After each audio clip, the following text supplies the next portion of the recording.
करेंगे। तो आज का जो सेशन होगा वो कल से थोड़ा सा डिफरेंट होगा, जिसके अंदर आपको ज़्यादा डीपली चीज़ें सिखाई जाएंगी। और सरफेसल के जो स्टाइल है सिखाने का and everything, you are aware of that, and अल्हम्दुलिल्लाह yesterday it was wonderful. So I hope कि आज का एक्सपीरियंस भी आपका बहुत ही ज़्यादा अच्छा रहेगा, और उम्मीद है कि आप आज के सेशन में भी काफ़ी ज़्यादा चीज़ें सीखेंगे। लेकिन स्टार्ट करने से पहले कुछ चीज़ें मैं आपको बता दूं। सबसे पहली चीज़, काइंडली अपना माइक म्यूट रखें। कल के सेशन के दौरान भी बहुत ज़्यादा डिस्टॉर्शंस थी, तो आज उन चीज़ों को बराए मेहरबानी की कोशिश करें कि वो ना हो। फर्स्ट, सेकंड थिंग इज कि अटेंडेंस का जो फॉर्म है वो शार्प 3 बजे आपसे शेयर किया जाएगा, यानी कि 3 से 4 का 1 घंटे का टाइम होगा जिसके अंदर आप उसको फिल कर सकते हैं। और जो लोग फिल करेंगे we will consider them present. With that you will be provided a task assignment, जिसको आपने फिल करके पीडीएफ के फॉर्म में सबमिट करना है। हम आपको सारी इंफॉर्मेशन ग्रुप के अंदर देंगे। आपने उसको फिल करके जब मतलब शेयर कर देना है, तो जिन्होंने उसको फिल करके हमें शेयर किया होगा, only those will receive the certificate. यानी कि अटेंडेंस के साथ आपको जो असाइनमेंट दी जाएगी उसका करना भी आपके लिए मैंडेटरी है। सेकेंड थिंग, वंस कि आपका ये 2 दिन का ट्रेनिंग हो जाता है and everything is done, there is one more thing that you need to do, that is a plus point. आपके लिंक्डइन के अंदर आपने एक्सपीरियंस ऐड करना है इस ट्रेनिंग का, and with that we will provide you certificate, आप उसको भी अटैच कर दें। इससे ये होगा कि न सिर्फ आपका नॉलेज बढ़ रहा है, बल्कि उसके साथ आपका लिंक्डइन का भी प्रोफाइल जो है पॉलिश हो रहा है। So this is a point that you need to understand कि जो भी आप ट्रेनिंग ले रहे हो उसको अपने लिंक्डइन के अंदर जरूर ऐड करो। I will share everything in the group as well, but these are a few things that I need to inform you ताकि आप इन चीज़ों से वाकिफ रहें। Also, after this session, there will be a paid training as well. उसकी जो सारी details हैं वो आपको end of the session sir पैसे खुद ही प्रोवाइड कर देंगे, और उसकी भी जो भी इंफॉर्मेशन होगी and everything that will be provided in the official WhatsApp group. So I hope everything is clear and we are ready to go. If there is any question, kindly ask me. My voice is echoing. Let me see if I can do anything. Let me see.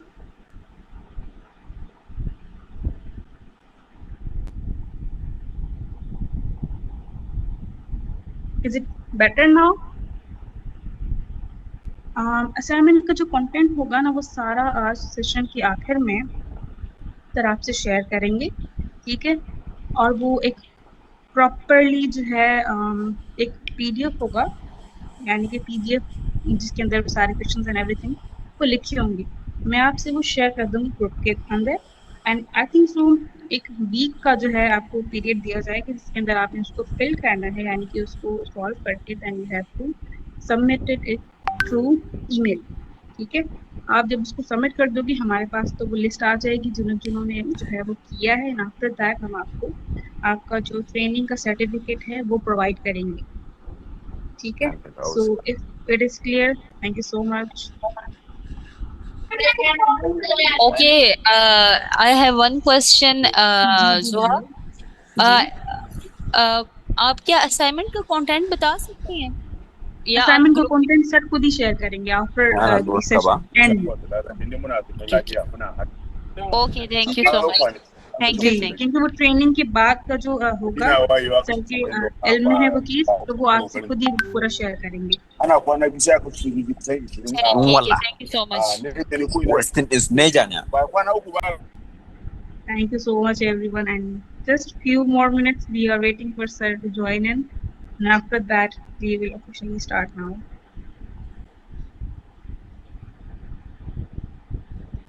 जी अस्सलाम वालेकुम.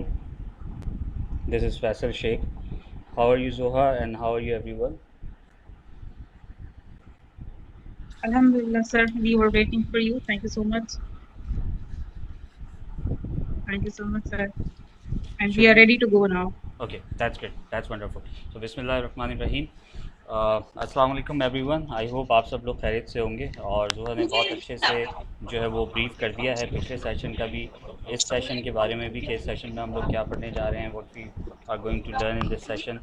और उसके अलावा कि इसके assignment जो होंगे वो किस तरह के होंगे, आगे इसके क्या बेनिफिट्स होंगे, किस तरह से आप सर्टिफिकेट्स को जो है वो इस्तेमाल भी कर सकते हैं। So before moving forward I would like to know कि आप जितने भी लोग हैं, जितने भी पार्टिसिपेंट्स हैं, आपने कल के सेशन में क्या क्या चीज़ें सीखी। तो Recording in छोटा सा progress. हम लोग रिवीजन कर लेते हैं। इस वक्त we have 50 participants right now. तो out of that 50 I want 10 participants जो अपना कल का थोड़ा सा एक्सपीरियंस शेयर करें। और आपने सिर्फ अपना नाम बताना है, अपने शहर का नाम बताना है, from which city you are from, and you have to just tell one sentence कि आपने कल क्या ऐसी चीज़ सीखी जो आपको पता नहीं थी, इन दैट्स इट। और बहुत ही स्ट्रेट फॉरवर्ड होना चाहिए, कोई स्क्रिप्टेड नहीं होना चाहिए कि आप कहीं से उसको देख के पढ़ रहे हैं या कुछ, जस्ट स्ट्रेट फॉरवर्ड, ठीक है। So let's get started. जल्दी जल्दी से आप लोग बताएं, सबके पास सिर्फ एक एक मिनट होंगे। Assalamualaikum everybody. This is Laiba Basbert and I'm from Lahore. I'm currently doing BS in Criminology and Security Studies. So tomorrow's session was very insightful. For the first time I know about MGDs and then how in detail as sir have explained about and relate MGDs to SGDs, a whole journey of 2000 to 2025, and there was a proper way to do things. Like there's a guideline we can change our lives of us and our future generation. Great. So most of the time I only used to thought that SDGs weren't as much applicable as we have been knowing, but after the data provided in the last meeting, I've learned that there is real progress behind MGDs and SDGs. So it's a very good to know that the work is going on and there is improvement is happening. Okay, so the biggest take was the MDGs and the stats which I shared yesterday, right? That's great. Anyone else? We have to do it very quick, please.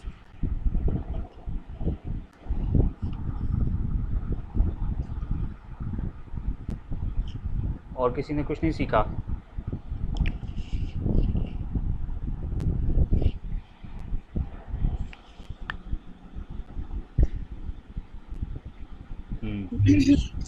So, Assalamualaikum, everyone. This is Sayyida Larabatul Hamdani from Chakwal, and I recently completed my bachelor's in chemistry. So basically, about the tomorrow's session, it was like an eye-opening session for me because although I have already done one fellowship in SDGs, but this session like taught me something new that I didn't know before. That we can, the main thing that I learned from the tomorrow's session, which was that we can even start our own business related to SDGs, and actually this idea really inspired me a lot. And I also understand more clearly that how I can play being a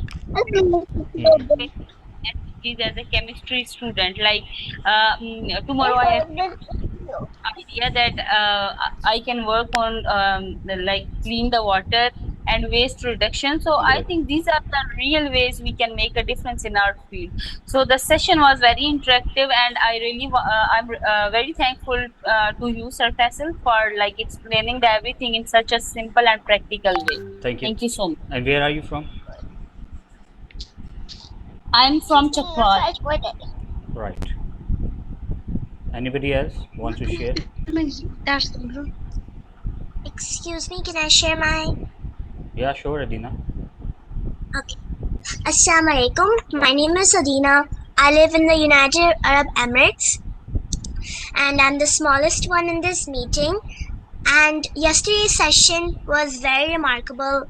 I loved learning more about the Sustainable Development Goals. And I learned that we can use the SDG goals in different ways, whether it's through education, schooling, or whether starting a new business. Great.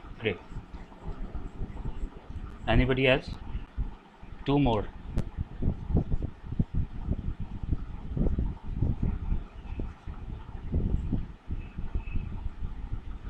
अच्छा, आप लोग assignment का मुझसे पूछ रहे हैं, यहाँ पे कमेंट्स में मुझे मुसलसल मैसेजेस दिख रहे हैं। असाइनमेंट आपको बिल्कुल लास्ट में हम बताएंगे, पहले हम सेशन तो अपना कंप्लीट कर लें आज। चलें, बहरहाल हम लोग सेशन को ऑफिशियली स्टार्ट करते हैं। सो थोड़ा सा रिवीजन हम इसका कर लेते हैं कि हमने MDGs से स्टार्ट किया था। We started from the MDGs which was started from 2000 to 2015, और उन 15 सालों में जो भी स्टैटिस्टिक्स हुए थे हमारे पास आए थे वो सारे हमने तकरीबन जो भी मेजर थे वो हमने शेयर किए थे। उसके अलावा और भी बहुत सारे स्टैटिस्टिक्स थे which we will find on the United State UN's website, वहाँ पे आपको सारा डेटा जो है वो मिल जाएगा।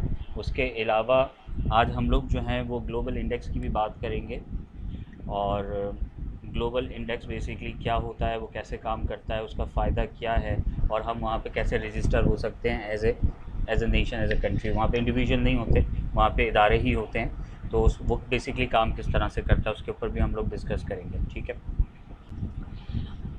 अच्छा, उसके अलावा MDGs के अलावा हम लोगों ने SDGs के कॉन्सेप्ट को समझा, और हम SDGs पे बेसिकली काम कर रहे हैं बहुत अरसे से, अवेयरनेस कर रहे हैं बहुत अरसे से।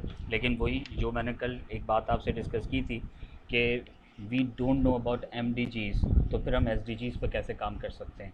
जब हमें किसी चीज़ की बेसिक ही नहीं पता और हमें यही नहीं पता कि इस काम से पहले क्या हुआ था, तो फिर हम उसके ऊपर आगे बढ़ने, बिल्कुल इसी तरीके से कि आपने गाड़ी बड़ी खूबसूरत बना दी और उसके नीचे आपने टायर ही नहीं लगाए, तो वो जितनी कोई खूबसूरत गाड़ी होगी उसका कोई फ़ायदा नहीं है जब तक वो चल नहीं पाएगी, यानी उसका पर्पस पूरा नहीं हो पाएगा।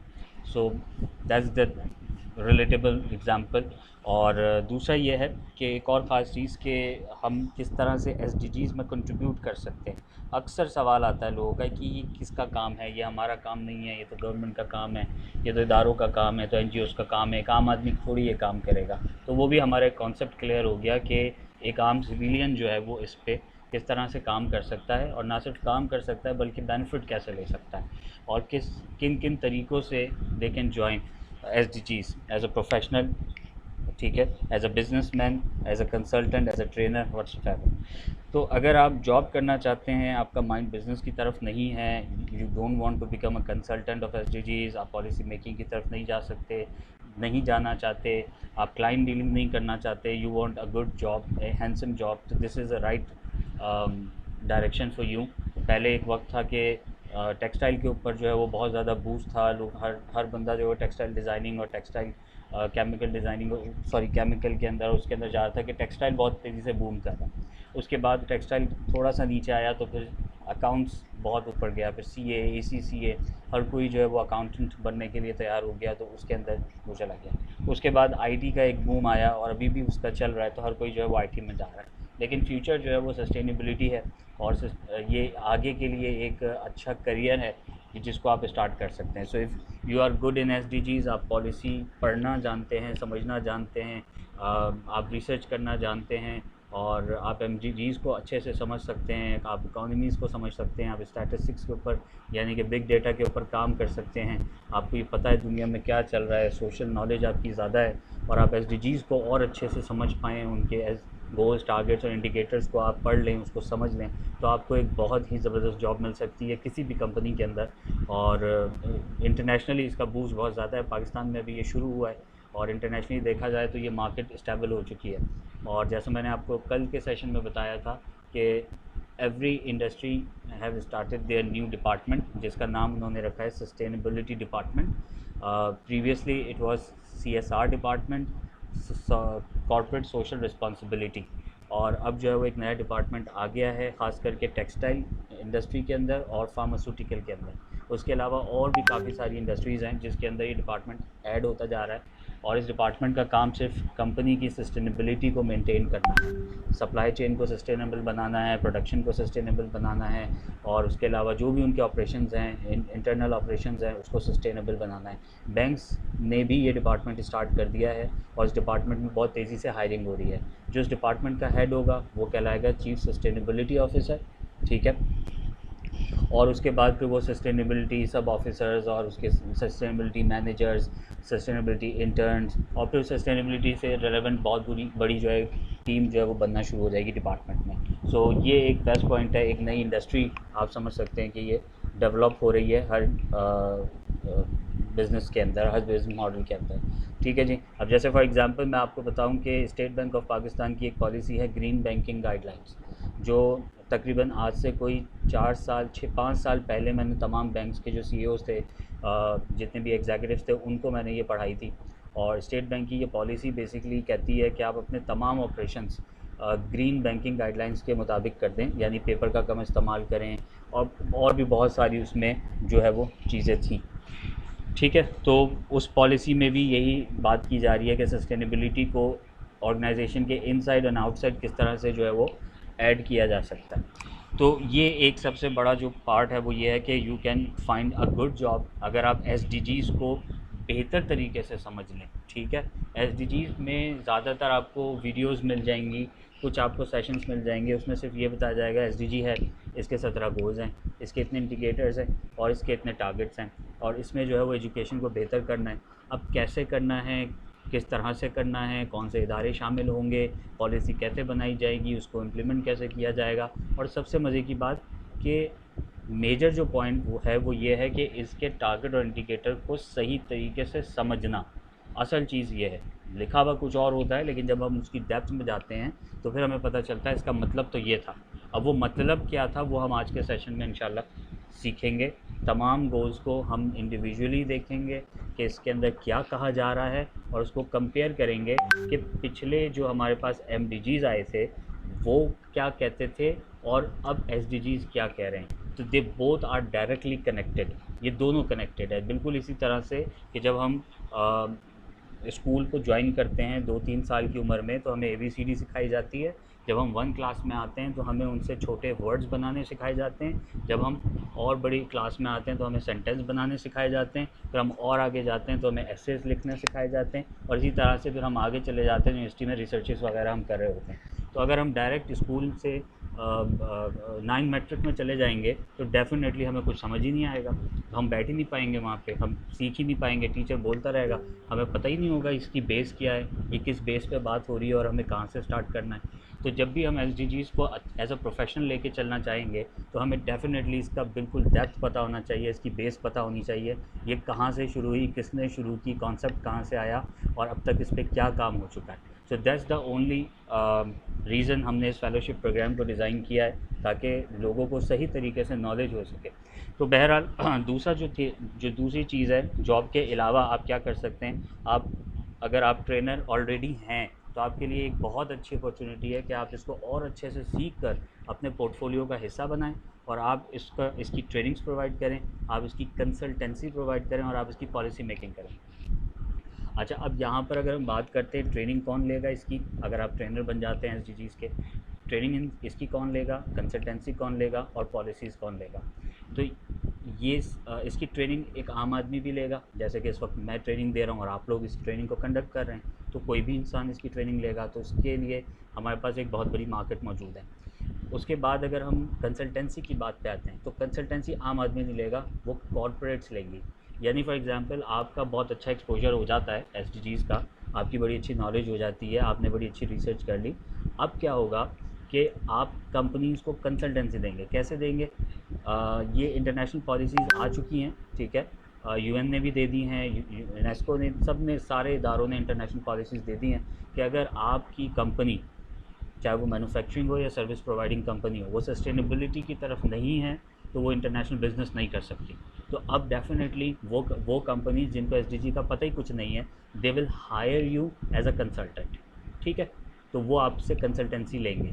अब आप उनको जाएंगे, बताएंगे कि आपने ये करना है, ऐसे करना है, उसके बाद एक सस्टेनेबिलिटी रिपोर्ट बनेगी आपकी और वो रिपोर्ट सबमिट होगी, ठीक है। तो ये पूरा प्रोसेस है। तो अगर आप ट्रेनर बनते हैं तो भी आपके लिए बड़ी मार्केट है, आप कंसल्टेंट बनते हैं तो भी आपके लिए बड़ी मार्केट है।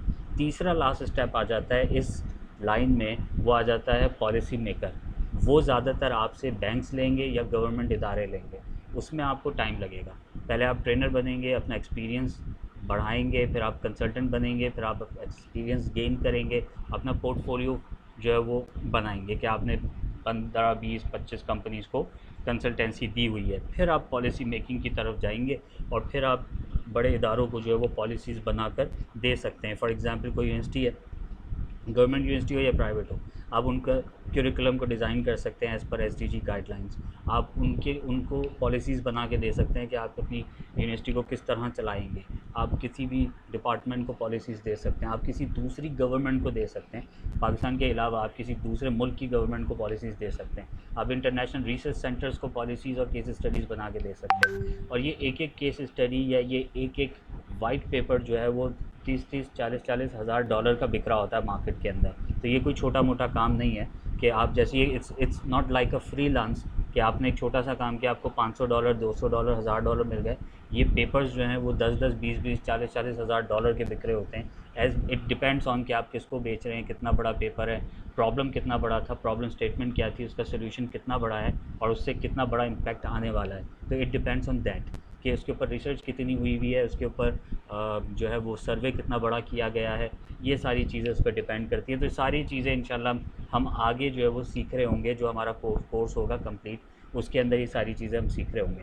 तो जब हम इस पूरे प्रोग्राम को कंप्लीट करेंगे सक्सेसफुली, तो हम इंशाल्लाह सारी चीज़ों को कवर करके एक प्रोफेशनल SDG ट्रेनर और कंसल्टेंट जो है वो बन चुके होंगे। और उसके बाद जब एक्सपीरियंस आएगा तो हम और आगे चले जाएंगे। अच्छा, पहला मैंने आपको बताया, after completing this SDG complete course you will become a good CSO, Chief Sustainability Officer, and then second part है कि you will become a good trainer, consultant और policy maker। और तीसरे नंबर पे you can be hired as a government employee as well। तो government is also looking for sustainability officers as well in all the departments. तो हर department को एक sustainability officer चाहिए, क्योंकि गवर्नमेंट की तरफ से भी काफ़ी सारे रूल्स एंड रेगुलेशंस आ गए हैं कि सबको अपनी अब सस्टेनेबिलिटी की तरफ हम लेके जाना है। तो आप गवर्नमेंट जॉब्स के लिए भी हायर कर सकते हैं। अभी पोजीशंस कुछ डिपार्टमेंट्स में मैंने देखी है आ गई हैं, कुछ डिपार्टमेंट्स में आपको आती हुई दिख जाएंगी। अच्छा, उसके अलावा जो last but not least is you can find a good solution about the SDGs and you can implement that. कोई बड़ा प्रॉब्लम स्टेटमेंट उठाएं, आप बाहर निकलते हैं, आपको 10,000 तरह के मसले दिखते हैं लोगों के, किसी भी एक मसले को आप चूज़ करें, उसके ऊपर प्रॉब्लम स्टेटमेंट बनाएं, उसका कोई सोल्यूशन डिज़ाइन करें और उसके बाद and you are good to go. उसके बाद आप उसको तैयार करें, उसका MVP जिसको आप मिनिमम वायबल प्रोडक्ट कहते हैं वो आप लॉन्च करें, लोगों तक पहुंचाएं, आहिस्ता आहिस्ता उसके सोल्यूशन को बढ़ाएं। जब आपको लगे कि ये सोल्यूशन चल रहा है, उसके ऊपर R&D शुरू करें, रिव्यूज़ लेना शुरू करें। उसके अलावा आपके पास बहुत सारे ऑप्शंस हैं, आपको ग्रांट्स मिल सकती हैं, आप यूनिवर्सिटी में इंक्यूबेशन सेंटर्स को ज्वाइन कर सकते हैं, आप मेंटोरशिप के लिए जा सकते हैं। अब you have a lot of things. हमारे वक्त में ये चीज़ें नहीं थी यूनिवर्सिटी में, सिर्फ हम घर से यूनिवर्सिटी से घर आ जाते थे। लेकिन इस वक्त के जो स्टूडेंट्स हैं, they are luckiest generation in the world. मैं कहूँगा कि उनको मेंटोरशिप भी मिल रही है, उनको टेक्नोलॉजी भी बहुत वक्त से पहले मिल गई, उनको आइडियाज़ भी मिल गए हैं, उनके टीचर्स बहुत अच्छे हैं। और इस वक्त दुनिया बड़ी तेज़ी से जो है वो 360 डिग्री में जो है वो चेंज आ रहा है उसके अंदर। तो आप इस वक्त जिस वक्त में मौजूद हैं, आप बहुत कम उम्र में बहुत कुछ अचीव कर सकते हैं। तो बहरहाल SDGs के जो ये 4 तरीके नहीं है, मैंने स्लाइड्स अभी खोली नहीं है, आई एम जस्ट डिस्कसिंग के ये सब सुने गौर से कि बेसिकली SDGs जो है वो कितना इम्पोर्टेंट है। अच्छा, यहाँ तक तो I just told you about कि आप SDGs से किस तरह से बेनिफिट ले सकते हैं ऑल दैट, ठीक है। यहाँ तक अगर किसी को कोई क्वेश्चन है, आप अभी भी कोई कन्फ्यूजन है तो आप पूछ सकते हैं, उसके बाद फिर हम अपनी प्रेजेंटेशन की तरफ जाते हैं। अगर कोई क्वेश्चन है तो आप जल्दी से पूछ सकते हैं। अच्छा, ये मेरे पास मैं स्लाइड शेयर कर रहा हूँ। हाँ, Okay, got it. excuse. Actually, I have one question. कि सर आपके accordingly वो कौन सी SDGs है जिसे ज्यादातर लोकल कम्युनिटी में इग्नोर किया जाता है? वो कौन से SDGs हैं जो ज़्यादातर लोकल कम्युनिटी में, उसके बाद आपने क्या कहा? जिन्हें लोकल कम्युनिटी में इग्नोर किया जा रहा है, और आप अभी कह रहे हैं कि हम इनकम जनरेट कर सकते हैं SDGs से। So how can student create like income generating ideas that support the SDGs? ये मेरी क्वेश्चन। अच्छा, आपके दो क्वेश्चन हैं। सबसे पहले तो वो गोल कौन सा है जिसको इग्नोर किया जा रहा है?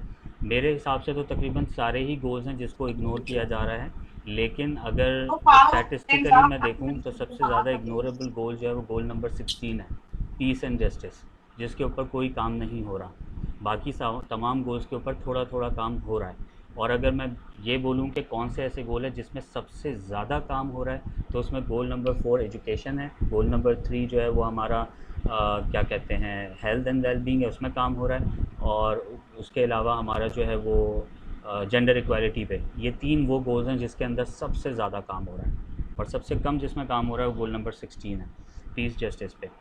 अच्छा, एक तो सवाल आपने पूछा, दूसरा आपने कहा एज ए स्टूडेंट हम कैसे से जो है वो इनकम जनरेट कर सकते हैं। तो मैं भी आपको यही बता रहा था कि आप अगर जॉब करना चाहते हैं तो फिर आप इसको कंप्लीट करने के बाद, अच्छे से इसको समझने के बाद आप जॉब के लिए अप्लाई कर सकते हैं। तो that's also an income for you as well, आपके करियर बिल्ड हो जाएगा इसमें। अच्छा, दूसरी चीज़ ये है कि अगर आप जॉब नहीं करना चाहते तो फिर आप इसके ट्रेनर बन सकते हैं ना, कंसल्टेंट बन सकते हैं। जैसे मैं आपको ट्रेनिंग दे रहा हूँ, आप इसकी ट्रेनिंग करके, समझ के, सीख के क्वालिफाई आप हो जाएंगे, तो फिर आप ऑफिशियली जब क्वालिफाइड हो जाएंगे तो फिर आप भी ट्रेनिंग देना शुरू हो जाएंगे। ठीक है, जब SDGs हमने स्टार्ट किया था पाकिस्तान में तो I was the second one. एक और साहब थे, वो PhD इन AI हैं, और जिनका मैंने कल के सेशन में भी जिक्र किया था। वो कोविड के बाद दुबई से जाके PhD करके आए थे इसके अंदर, तो वो थे और मैं था, और हमने इसको जो है वो प्रोग्राम को लॉन्च किया था। And we made almost 100 master trainers on SDGs। तो हमने पहले 100 मास्टर ट्रेनर्स तैयार किए थे, उसके बाद उन्होंने जाके फिर सब जगहों पे ट्रेनिंग करवानी शुरू की थी। तो you can become a trainer as well. तीसरे लेवल पे आप you can join any government firm as well. और चौथे नंबर पे आप कोई बिज़नेस प्लान कर सकते हैं कि आप, कोई भी एग्जांपल हो सकती है। फॉर एग्जांपल आप कोई एक एप्लीकेशन बना लें, कोई मोबाइल एप्लीकेशन बनाएं जो कि ख़वातीन के क्या कहते हैं हेल्थ के ऊपर हो। ये एक सोल्यूशन आपने बना दिया। अब वो एप्लीकेशन आप किसी भी रूरल एरिया के अंदर प्रमोट करना शुरू कर दें। मोबाइल तो हर जगह मौजूद है, जितना आप देखते हैं कि हर जगह से हमारे पास टिकटॉकर्स भी हैं, यूट्यूबर्स भी हैं। तो हम ये कह नहीं सकते कि अभी तक जो है वो गांव तक जो है मोबाइल नहीं पहुंचा। मोबाइल हर जगह पहुंचा हुआ है, इंटरनेट भी मौजूद है। तो you can become a good business, you can make a good business out of that ना। तो what ever you have it mind, आप उसको बिज़नेस में कन्वर्ट कर सकते हैं और उसको आप SDG से अलाइन कर सकते हैं। And after a good marketing और पब्लिसिटी ऑफ दैट एप्लीकेशन, आपको लगता है कि अब हमारे पास इतनी जो है वो ऑडियंस हो चुकी है, आप किसी भी यूनिवर्सिटी के इंक्यूबेशन सेंटर में जाएं, अपना आइडिया वहाँ पे शेयर करें, you will get a grant as well. आपको कोई इन्वेस्टर मिल सकता है। तो इस तरह से आप एज ए स्टूडेंट इसको कर सकते हैं, आगे लेके जा सकते हैं। सो बहरहाल अच्छा, अब हम आगे बढ़ते हैं। यहाँ पे आपके पास स्लाइड होगी गोल नंबर 1 की, और इस स्लाइड के ऊपर जो है वो आपको नज़र आ रहा होगा SDG 1 नो पॉवर्टी, और उसके साथ नीचे केस स्टडी है। तो आज हम इंशाल्लाह 17 गोल्स को कवर करेंगे।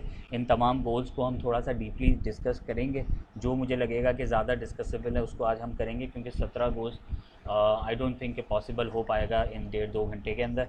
और उसके बाद हर गोल के साथ नीचे केस स्टडी है कि दुनिया में बेसिकली क्या हुआ है, तो वो हम आपसे डिस्कस करेंगे। अच्छा, ये जो हर गोल के साथ नीचे 3 पॉइंट्स हैं, ये आपको इंटरनेट पे कहीं पे भी नहीं मिलेंगे। ये कोई कॉपी पेस्ट नहीं है, ये मेरी रिसर्च के दौरान जो मैंने सारी चीज़ें इसमें निकाली हैं वो यहाँ पे मैंने आपके सामने रखी हुई हैं, मेंशन की हुई हैं। अच्छा, लास्ट टाइम हमने कल डिस्कस किया था MDGs के बारे में और SDGs के बारे में, और मैंने ये बताया था कि हम SDGs को इस वक्त जो समझ रहे हैं वो MDGs कर चुका है। यानी आज से 20-25 साल पहले वो सब कुछ हो चुका है, और हम जो इस वक्त नो पॉवर्टी का मतलब लेकर बैठे हैं दुनिया के लिए, वो no poverty is a something else, वो कुछ और है। लास्ट टाइम मैंने कहा था MDGs के अंदर जो गोल नंबर 1 था, आई गेस उसके अंदर था एक्सट्रीम पॉवर्टी, एक्सट्रीम पॉवर्टी। और SDGs के अंदर उस एक्सट्रीम पॉवर्टी का कहीं जिक्र नहीं है, यहाँ पर आ रहा है नो पॉवर्टी। ठीक है जी। आप लोगों ने वो उसके स्क्रीनशॉट्स भी लिए होंगे या आपने अपने पास वो स्टैट्स लिखे भी होंगे, तो आपको याद भी होगा कि MDGs में जब एक्सट्रीम पॉवर्टी पे काम हुआ तो दुनिया में पॉवर्टी कितना नीचे आ गई थी। अच्छा, उसके अभी हम बात करते हैं नो पॉवर्टी की। नो पॉवर्टी बेसिकली हमसे क्या कहता है, यानी SDGs का गोल नंबर 1 हमसे क्या कहता है? Tackles multi dimensional poverty, income, skills and access. Income बढ़ानी है, स्किल्स बढ़ाने और लोगों का एक्सेस बढ़ाना है towards the facilitation. Requires social safety nets and financial inclusions. Empowers community via livelihoods and trainings.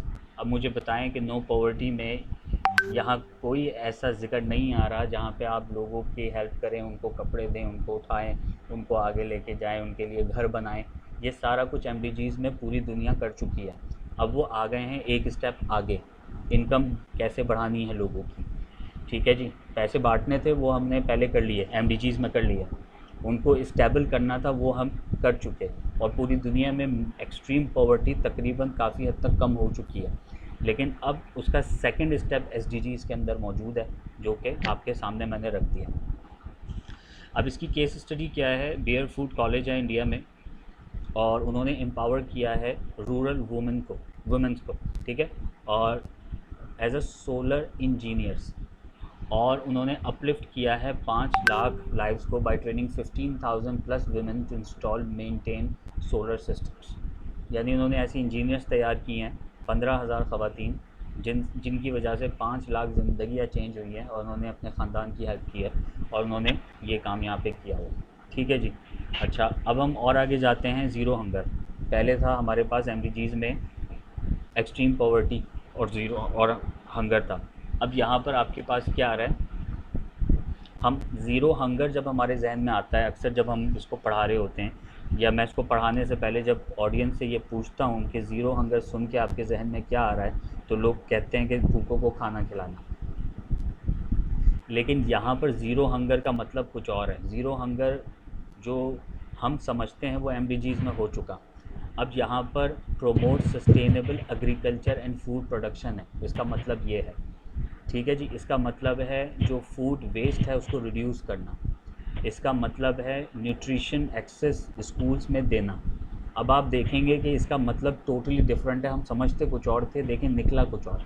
अगर मैं इसके और डेप्थ में जाऊँ, अगर मैं आपको पूरा रिसर्च पेपर दिखा दूँ इसका, जो मैंने तैयार किया था, जो मैंने गवर्नमेंट में भी सबमिट किया, मैंने हर 17 गोल के ऊपर रिसर्च पेपर्स तैयार करके गवर्नमेंट को सबमिट करवाए थे, और तब जाके उनको समझ में आई थी ये सारी चीज़ें। फिर उन्होंने मुझे तब जाके उन्होंने गोल्ड मेडल मुझे अवार्ड किया था कि इसके ऊपर वाकई काम होना चाहिए।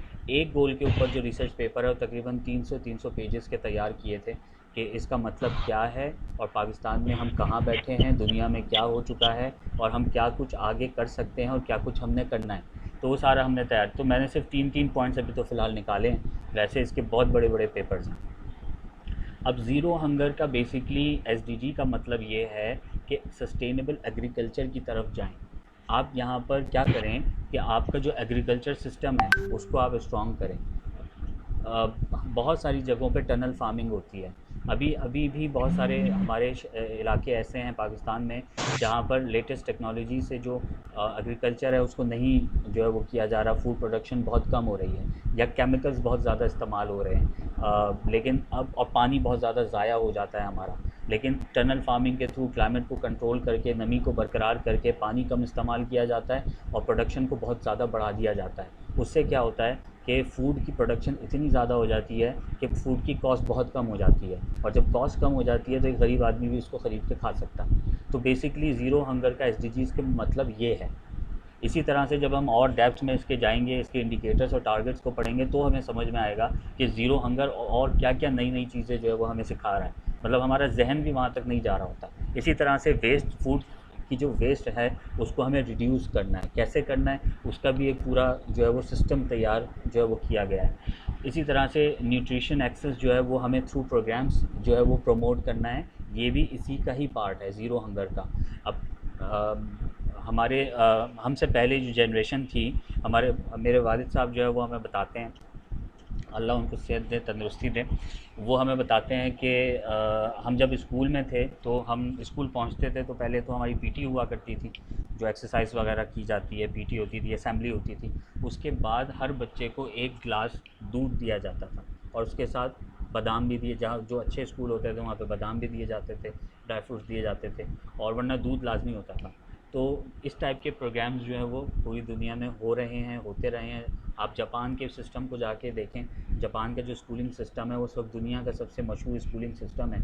वहाँ पे बच्चों को जो है वो आधा घंटा सुला दिया जाता है, उनको जो है वो सफाई भी करवाई जाती है स्कूल की, उनको जो है वो बहुत सी ऐसी चीज़ें सिखाई जाती हैं जिससे वो नेशन जो है वो बड़ा अच्छा डेवलप हो गया है। और इसी तरह से उनको स्कूल के ही लंच बॉक्स, मतलब स्कूल से ही खाना भी मिलता है, सब कुछ वहीं से हो रहा होता है। तो इस टाइप के प्रोग्राम्स जो हैं वो हमें इंट्रोड्यूस करवाने पड़ेंगे।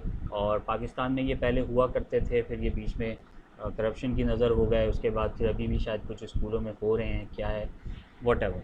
अच्छा, अब यहाँ पर भी ये केस स्टडी आपके सामने आ रही होगी।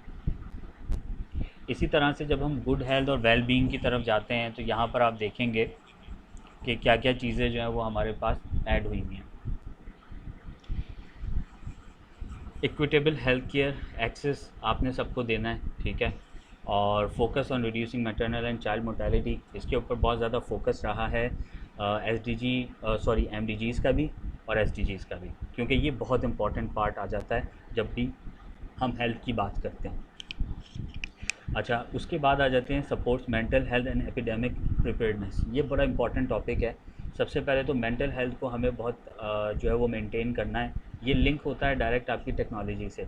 अगर हम करंटली देखें जो इस वक्त हाल हमारी नई जनरेशन का भी है, और सो कॉल्ड मैं कहूँगा कि ये हमारी दोनों जनरेशन्स का है, इस वक्त कोई डिफरेंस नहीं बचा बड़ों में और छोटों में।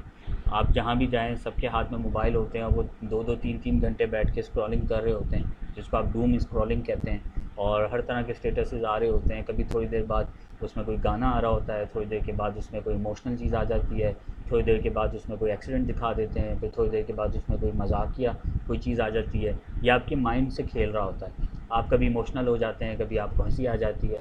तो अगर आप कोई किसी साइकेट्रिस्ट से आप जाके बात करें ना, वो आपको बताएगा ये आपके ब्रेन के लिए कितना ज़्यादा डैमेजिंग है। ये बहुत ख़तरनाक चीज़ है कि आप एकदम से आपके मूड जो है वो चेंज होते हैं, और इससे मूड स्विंग जो है वो डेली बेसिस पे आपका बरकरार हो जाता है। आप मोबाइल आपके पास भी नहीं होता, आपको अचानक आपका मूड भी चेंज हो जाता है। तो मेंटल हेल्थ जो है वो इस वक्त बड़ा तेज़ी से इफ़ेक्ट हो रहा है। और मेंटल हेल्थ ख़राब होने की एक और वजह क्लाइमेट चेंज भी है। एक जगह है जहाँ पे बहुत ज़्यादा गर्मी रहती है, बहुत अजीब हालत होती है, तो वहाँ पे आप देखेंगे लोग बड़े गुस्से में रहेंगे। और एक जगह ऐसी है जहाँ बारिश होती रहेगी, मौसम खुशगवार रहेगा, हरियाली होगी, वहाँ पे लोग बहुत अच्छे रहेंगे। तो मेंटल हेल्थ के ऊपर जो है वो काम करने की बहुत ज़्यादा ज़रूरत है। ये डायरेक्टली इन दोनों गोल से रिलेटेड है जो मैंने आपको बताया। अच्छा, दूसरी चीज़ एपिडेमिक, जो पेंडेमिक हमारा पीछे गुजरा था, वबाएँ हमारी जो फैली थी, जो कोविड-19 की हम बात कर रहे हैं, इसी तरह और भी बहुत सारे पेंडेमिक जो है वो आगे आने के ख़दशे हैं। तो दुनिया ने इसके ऊपर तो 2000 में काम शुरू कर दिया था MDGs में, बट SDGs ने इसको और खुल के यहाँ पर बयान किया है कि हमें इसके लिए तैयार होना है। तो इसके लिए हम डेफ़िनेटली तैयार हुए थे पेंडेमिक में, और हमने कहा था उस वक्त, बड़ा हम खौफज़दा थे कि ये तो आते रहेंगे, ये लहरें आती रहेंगी, 1 साल बाद भी आएगी, हर साल आया करेगी लेकिन उसके बाद से जब कुछ सब न्यू नॉर्मल हो गया तो उसके बाद सब हम इसको भूल चुके हैं अभी, और अभी हमने कोई तैयारी की भी नहीं है। तो अभी हम वापस अपनी पुरानी ज़िंदगियों में आ चुके हैं, और बस ये हुआ है कि हमारा जो इंटरनेट बिज़नेस है, ऑनलाइन बिज़नेसेस हैं, ई-कॉमर्स है, हमारी ऑनलाइन वेबिनार्स है, ये हमारी बहुत तेज़ी से बढ़ गए हैं, क्योंकि लोगों को पता चल गया कि ऐसे भी हो सकता था, तो लोगों ने करना शुरू कर दिया। लेकिन अगेन हम अगले पेंडेमिक के लिए अभी रेडी नहीं हैं। तो हेल्थ के हवाले से जब हम बात करते हैं तो ये 3 मेजर चीज़ें थी जो मैं अक्सर शेयर करता हूँ पब्लिकली। उसके अलावा बहुत सी ऐसी चीज़ें हैं जो पब्लिकली शेयर नहीं कर सकते, वो इंडस्ट्री वाइज ही होती है, डॉक्टर्स के साथ ही शेयर करने की हैं, हॉस्पिटल्स के साथ शेयर करने की हैं। उसमें बहुत सी ऐसी चीज़ें, अगर यहाँ पे कोई डॉक्टर हैं तो वो समझ रहे होंगे मैं क्या बात कर रहा हूँ। तो बहरहाल ये पब्लिकली 3 चीज़ें मैंने यहाँ पे आपसे जो वो डिस्कस किया। अच्छा, इससे रेलेवेंट अब आप कहें कि भाई हम क्या कर सकते हैं अगर हमारा ताल्लुक़ इस गोल से बनता है, तो व्हाट वी कैन डू। तो सबसे ज़्यादा जो केस स्टडीज़ देखने को मिली हैं पूरी दुनिया में, वो टेलीमेडिसिन इनिशिएटिव्स की हैं। टेलीमेडिसिन इनिशिएटिव्स क्या है? बेसिकली अगर हम पाकिस्तान में बात करें तो पाकिस्तान में डॉक्टर्स बहुत कम हैं, जो डॉक्टर्स बनती हैं, खास ज़्यादातर लड़कियां बनती हैं, लड़के कम बनते हैं। जब डॉक्टर्स लड़कियां बनती हैं तो ज़्यादातर हमारा जो एक क्या कहते हैं कल्चरल नॉर्म बना हुआ है वो ये कि लड़कियों को बाहर नहीं निकलने देते। डॉक्टर बन गई बस ठीक है, अब आपकी शादी हो गई, तो वो एक डॉक्टर हमारा ज़ाया हो गया, ठीक है ना, वो घर में बैठा हुआ है, वो कुछ नहीं कर रहा, ठीक है। तो एक प्रॉब्लम ये होता है जिसकी वजह से डॉक्टर्स बनते भी हैं तो वो भी कम हो जाते हैं। दूसरा प्रॉब्लम ये होता है जो बड़े डॉक्टर्स बन जाते हैं, चाहे वो मेल हो या फीमेल हो, वो दुनिया वो मुल्क छोड़ के चले जाते हैं, वो दूसरे मुल्क में चले जाते हैं, और वहाँ पे फिर ये होता है कि हमारा जो क्या कहते हैं हमारा जो टैलेंट है वो सारा बाहर जा रहा है, तो ये एक प्रॉब्लम है। अच्छा, दूसरी चीज़ ये होती है कि सबसे ज़्यादा डॉक्टर्स की ज़रूरत जो है वो उन जगहों पे है जहाँ पर हॉस्पिटल्स भी नहीं हैं, जहाँ पर स्कूल्स भी नहीं हैं, वो छोटे गांव, छोटे कस्बे, छोटे डिस्ट्रिक्ट्स। अब वहाँ पे कोई बड़ा डॉक्टर जाने को तैयार नहीं है, तो उसके लिए सबसे बेहतरीन जो बिज़नेस इनिशिएटिव है वो ये है कि आप एक टेली मेडिसिन इनिशिएटिव लें, एक ऐसा कोई रिमोट डायग्नोस्टिक एरिया, कोई ऐप, कोई रूम, कोई ऐसी चीज़ आप तैयार करें जो उन रूरल एरियाज़ में जाके डॉक्टर का काम करें, ठीक है। तो इस टाइप की बहुत सारी ऐप्स हैं, मैंने आपको एक आइडिया दिया है, मैं इसकी इतनी ज़्यादा डेप्थ में नहीं जाऊँगा बिकॉज टाइम हमारे पास इतना नहीं होगा, फिर बाकी गोल्स हमारे रह जाएंगे। तो आप जब गूगल पे जाएं या आप ChatGPT से जाके पूछें कि what is tele medicine initiatives, तो वो आपको फिर डिटेल में बताना शुरू करेगा कि ये क्या होता है, कैसे होता है, और फिर आप अपने बारे में बता के उससे पूछें कि if I want to start this तो कैसे होगा, वो आपको सारे स्टेप्स बता देगा। अच्छा, उसके बाद जाते हैं क्वालिटी एजुकेशन की तरफ। क्वालिटी एजुकेशन में अगेन मैंने आपको कल MDGs में ये बात बताई थी कि लोग जो हैं वो सेकेंडरी एजुकेशन के ऊपर काम कर चुके हैं, यानी बच्चों को स्कूल में दाखिले कराने थे वो कर चुके हैं। अब 15-20 साल 25 साल के बाद we have to work on 21st century jobs skills, जिसको आप AI कहते हैं, जिसको आप लेटेस्ट टेक्नोलॉजीज़ कहते हैं, जिसको आप IoT कहते हैं, जिसको आप साइबर सिक्योरिटी कहते हैं, या और भी अगर कोई फील्ड है, ये तो सिर्फ मैं IT का बता रहा हूँ, तो उसमें एडवांस ट्रेनिंग्स जो है वो देने की ज़रूरत है। तो अभी हम अगर अपने स्टेट्स की बात करें, अगर कोई ऐसा NGO हो या यहाँ पे कोई ऐसे साहब खातून हो जो एजुकेशन में काम कर रही हैं, और उनको डेफिनेटली ये पता होगा कि पाकिस्तान में इस वक्त कितने बच्चे हैं जो अभी तक स्कूल ही नहीं पहुँचे, तो अभी उस हिसाब से अगर हम देखें तो हम काफ़ी ज़्यादा पीछे हैं, तो हमें इसके ऊपर बहुत ज़्यादा काम करने की ज़रूरत है। But hats off to those NGOs जो इस वक्त सिर्फ एजुकेशन पर काम कर रहे हैं, जिसमें TCS सर फहरिस्त है, और उसके अलावा हमारे पास ग्रीन क्रिसेंट है। इस टाइप के कुछ 2-4 बड़े जो है वो NGOs हैं जिनके 300, 500, 600 स्कूल्स तमाम रूरल एरियाज़ में काम कर रहे हैं। तो इस टाइप के जो स्कूल्स हैं उनको और अच्छे से अंदाज़ा है कि कितना अभी और बच्चा हमारे पास है जो स्कूल नहीं जा सकता या नहीं पहुंचा अभी तक। तो 21st सेंचुरी जॉब स्किल्स तो अभी बहुत आगे की बात है, और हम जो भी इस पर काम कर रहे हैं वो सिर्फ शहर के लेवल तक कर रहे हैं, और वो भी बहुत कम है। शहर में भी इतने बच्चे जो है वो इस लेवल तक नहीं पहुंच पा रहे हैं। बहुत सारे बच्चे मैं रोज़ डेली बेसिस पे देखता हूँ 18, 20, 22 साल, 25 साल के, कोई फूड पांडा की बाइक चला रहा है, कोई करीम चला रहा है। तो ये चीज़ें सारी हमें MDGs में कवर करनी थी ताकि ये सारी चीज़ें हम ओवरटेक कर लें। यूरोप के अंदर आप देखें खुद चलने वाली गाड़ियाँ आ गई हैं। अब अगर हम पाकिस्तान में ये बात करें कि पाकिस्तान में खुद चलने वाली गाड़ियाँ आनी चाहिए, तो हम सब बोलेंगे कि इन बच्चों का रोज़गार ख़त्म हो जाएगा। तो बात एक तरह से ये ठीक है कि रोज़गार ख़त्म हो जाएगा, लेकिन मसला ये है कि ये चीज़ें हमें 10-20 साल पहले देखनी चाहिए थी, क्योंकि टेक्नोलॉजी यहाँ तक पहुँचनी थी। अच्छा, मज़े की बात, चूँकि हमारे पास MDGs हमें पता ही नहीं था, तो हमें पता ही नहीं था कि 20 साल के बाद होने क्या वाला है, तो हमने प्रिपेयर भी नहीं किया। तो बहरहाल ये बार मैं इसलिए कह रहा हूँ कि हमें उसके ऊपर पहले फ़ोकस करना है, हमें MDGs को समझ के उनके गोल्स के ऊपर भी काम करना है, और फिर हमें SDGs पे भी काम करना है। यानी अगर हम 4 चीज़ें MDGs से उठा के आज करते हैं तो कल फिर हम SDG की एक चीज़ करेंगे। अगर हम डायरेक्ट SDG पे बात कर रहे हैं, SDG पे ही काम कर रहे हैं, तो बेसिक्स तो हमारी है ही नहीं। तो इसको समझाने का आज की प्रेजेंटेशन का मकसद ही यही है कि इसको कंपेयर किया जाए कि हम लोग कहाँ खड़े हुए हैं और हमने कौन कौन से काम अभी आगे करने हैं। उसके बाद आ जाते हैं promote global digital access and literacy.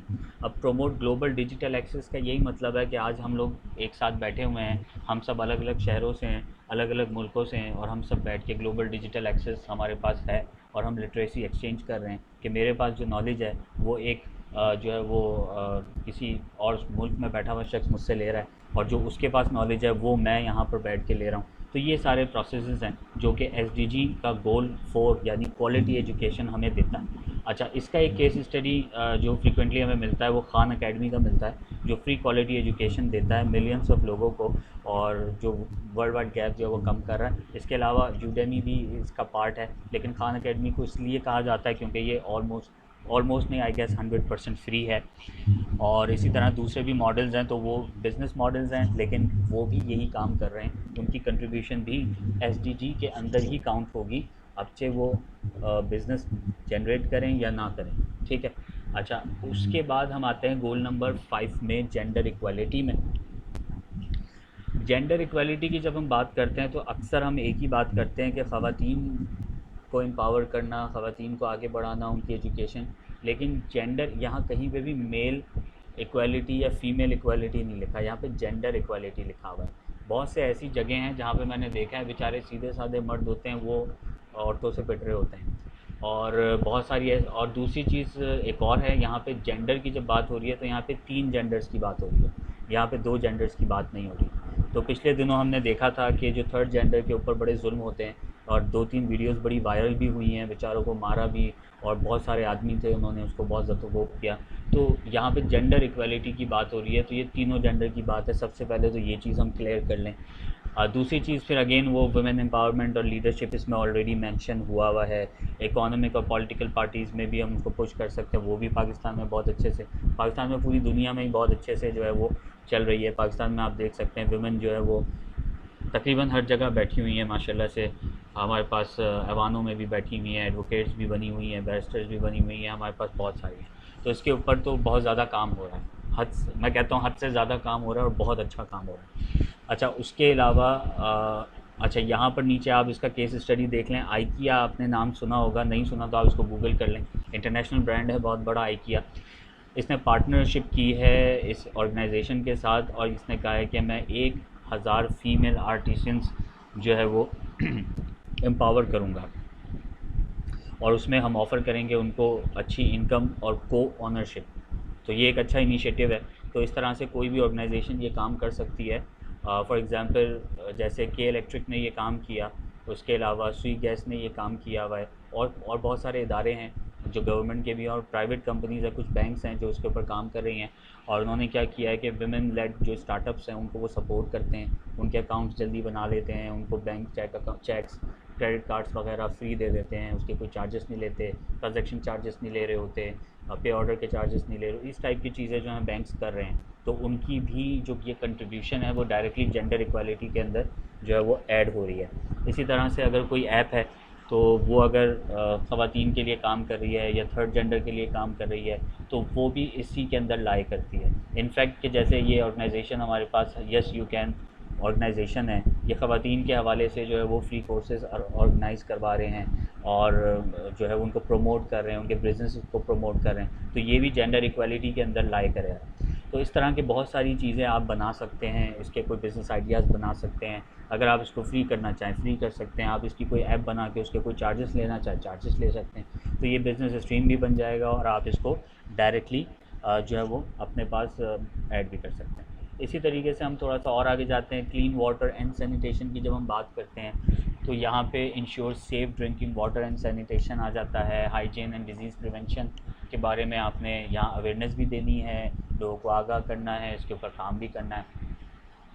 Advanced sustainable water management की हम बात कर रहे हैं। अच्छा, यहाँ पर सबसे जो मेजर पॉइंट है वो तीसरा पॉइंट है जिसको मैं डिस्कस करना चाहूँगा कि आप सस्टेनेबल वाटर मैनेजमेंट को कैसे मैनेज कर सकते हैं। ये वाला जो पॉइंट है ये डायरेक्टली कनेक्ट हो जाता है आपके क्लाइमेट चेंज से। एडवांस्ड सस्टेनेबल वाटर मैनेजमेंट, वैसे तो इसके बहुत सारे पॉइंट्स निकल सकते हैं, ठीक है, लेकिन मैं इसका एक छोटा सा पॉइंट, एक छोटा सा जाविया जो है वो डिस्कस करना चाह रहा हूँ बस। हमारे यहाँ बहुत सारे मसाजिद जो बनती हैं, तो मस्जिद के साथ बिल्कुल एक पार्क लाजमी होता है। मैंने जितनी भी मस्जिद देखी है उसके साथ पार्क मैंने देखा ही देखा है 100%। कोई एका दुक्का अगर होगी तो होगी जिसके साथ पार्क नहीं होगा। तो जितना बड़ा पार्क होता है उतनी बड़ी मस्जिद होती है, या बाज़-औक़ात मस्जिद जितनी बड़ी होती है उससे 4 गुना बड़ा पार्क होता है। तो प्रॉब्लम क्या होती है, चूँकि वाटर क्राइसिस वैसे ही पूरी दुनिया में बहुत तेज़ी से बढ़ गया है, और अभी जो पिछले दिनों प्रॉब्लम हुआ है पाकिस्तान का, तो वहाँ पे पाकिस्तान के साथ वैसे ही पानी के और भी मसाइल शुरू हो गए हैं। तो हो ये रहा है कि पार्क्स तो बन गए हैं, लेकिन वहाँ ना पौधे हैं ना वहाँ पे घास है, वो मैदान बने हुए हैं। तो मस्जिद में जो वज़ू का पानी निकलता है तो उसको हम लोग लेके जाते हैं थ्रू पाइप और उसको पूरे पार्क में हम फैला देते हैं। और वहाँ से क्या होता है कि आपका जो पार्क है वो बेहतर हो जाता है, और उससे ना सिर्फ आपका पार्क अच्छा होता है, उससे जो ऑक्सीजन जनरेट होता है वो क्लाइमेट को डायरेक्टली जो है वो इफ़ेक्ट कर रहा होता है। आप अपना माइक प्लीज़ ऑफ कीजिए।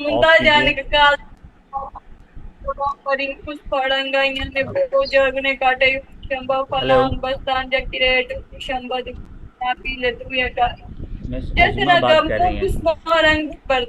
महसूमा, आप प्लीज़ अपना माइक ऑफ कीजिएगा। अच्छा, ये सारी चीज़ें हो गई हैं। अच्छा, यहाँ पर हम बात करते हैं पाकिस्तान का वासे प्रोग्राम है जिसने 9200 के करीब लेटरिन्स तैयार की हैं, और उससे क्या फ़ायदा हुआ है कि डायरियल डिजीज़ जो है वो तकरीबन 25% कम हुए। ये डेफिनेटली रूरल एरियाज़ की बात हो रही है जहाँ पे प्रॉब्लम्स जो है वो लेटरिन्स के बहुत ज़्यादा थे। 9200 लेटरिन्स बहुत बड़ा नंबर है, और मेरे ख़्याल से वैसे तो इससे कई ज़्यादा और की ज़रूरत होगी, लेकिन ये भी एक अच्छी जो है वो इम्प्रूवमेंट हुई है। और पाकिस्तान में सबसे ज़्यादा जो प्रॉब्लम्स हमें देखने को मिलती है रूरल एरियाज़ में डायरियल डिजीज़ की होती है। इनफैक्ट के जो बड़े शहर हैं उसके जो आसपास के इलाके हैं वहाँ पे भी जब हम ज़्यादातर केसेस देखते हैं तो डायरियल डिजीज़ या स्किन प्रॉब्लम्स की होती हैं। तो अगेन ये वाला जो प्रोजेक्ट है पाकिस्तान का वासे प्रोग्राम, जो केस स्टडी में लिखा है, ये डायरेक्टली जो है वो हमें ऊपर सेकंड पॉइंट से कनेक्ट कर रहा है, emphasises hygiene and disease prevention. तो इस टाइप के बहुत सारे और प्रोजेक्ट्स हैं जिसके ऊपर आप काम कर सकते हैं। आप जो है कोई और इसके हवाले से कोई बिज़नेस प्लान भी जो है वो तैयार कर सकते हैं।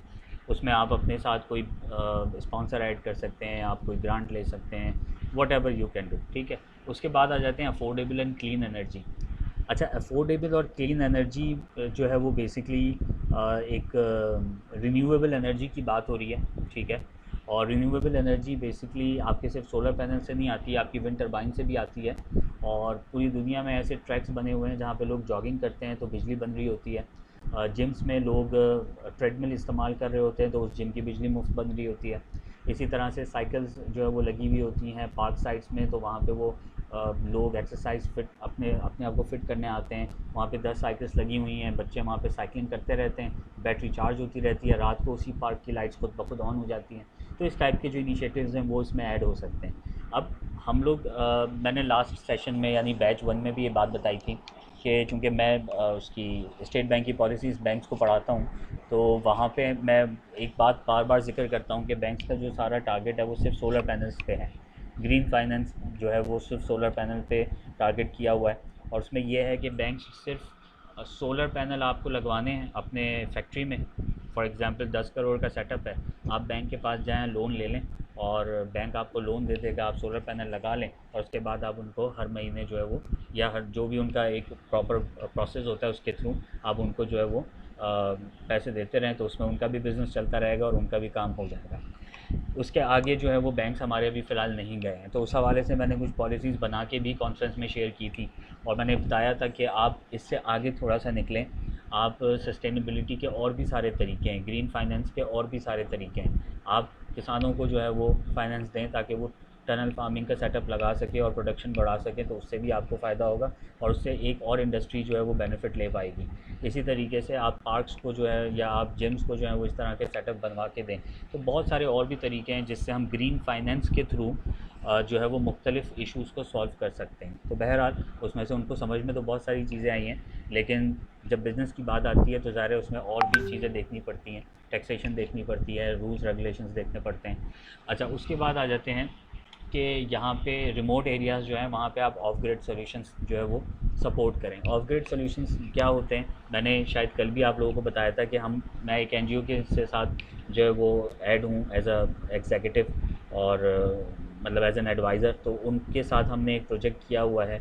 वो क्या प्रोजेक्ट है कि थर के अंदर हम कुएँ खुदवाते हैं, कुएँ खुदवाने के बाद उसके चारों तरफ हम एक कमरा बनाते हैं 10 बाय 10 का, और उस कमरे की छत पे हम सोलर पैनल लगाते हैं और नीचे मोटर लगी होती है। पूरे दिन वो मोटर सोलर से चलती है, बाहर एक टोटी और टैंक लगा हुआ है, और पूरे दिन उस जगह पे फ्री पानी जो है वो लोगों को मिल रहा होता है।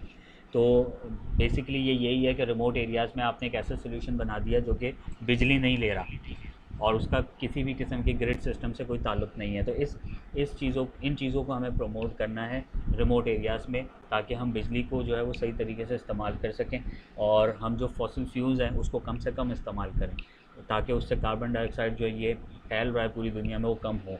अच्छा, उसके बाद फॉसिल फ्यूल्स जो जिसकी अभी मैंने बात की थी उसको ग्रीन टेक्नोलॉजीज़ की तरफ जो है वो शिफ्ट हमने करना है। अच्छा, इसकी जो एक केस स्टडी नीचे आपको मिल रही है वो ये है कि नेपाल के अंदर जो है उन्होंने एक इनिशिएटिव लिया है। उन्होंने हाउस होल्ड्स को 1,30,000 LED लाइट्स दी हैं, जिन्होंने जो है वो जो डेंजरस केरोसिन ऑयल होता है उसको एलिमिनेट कर दिया।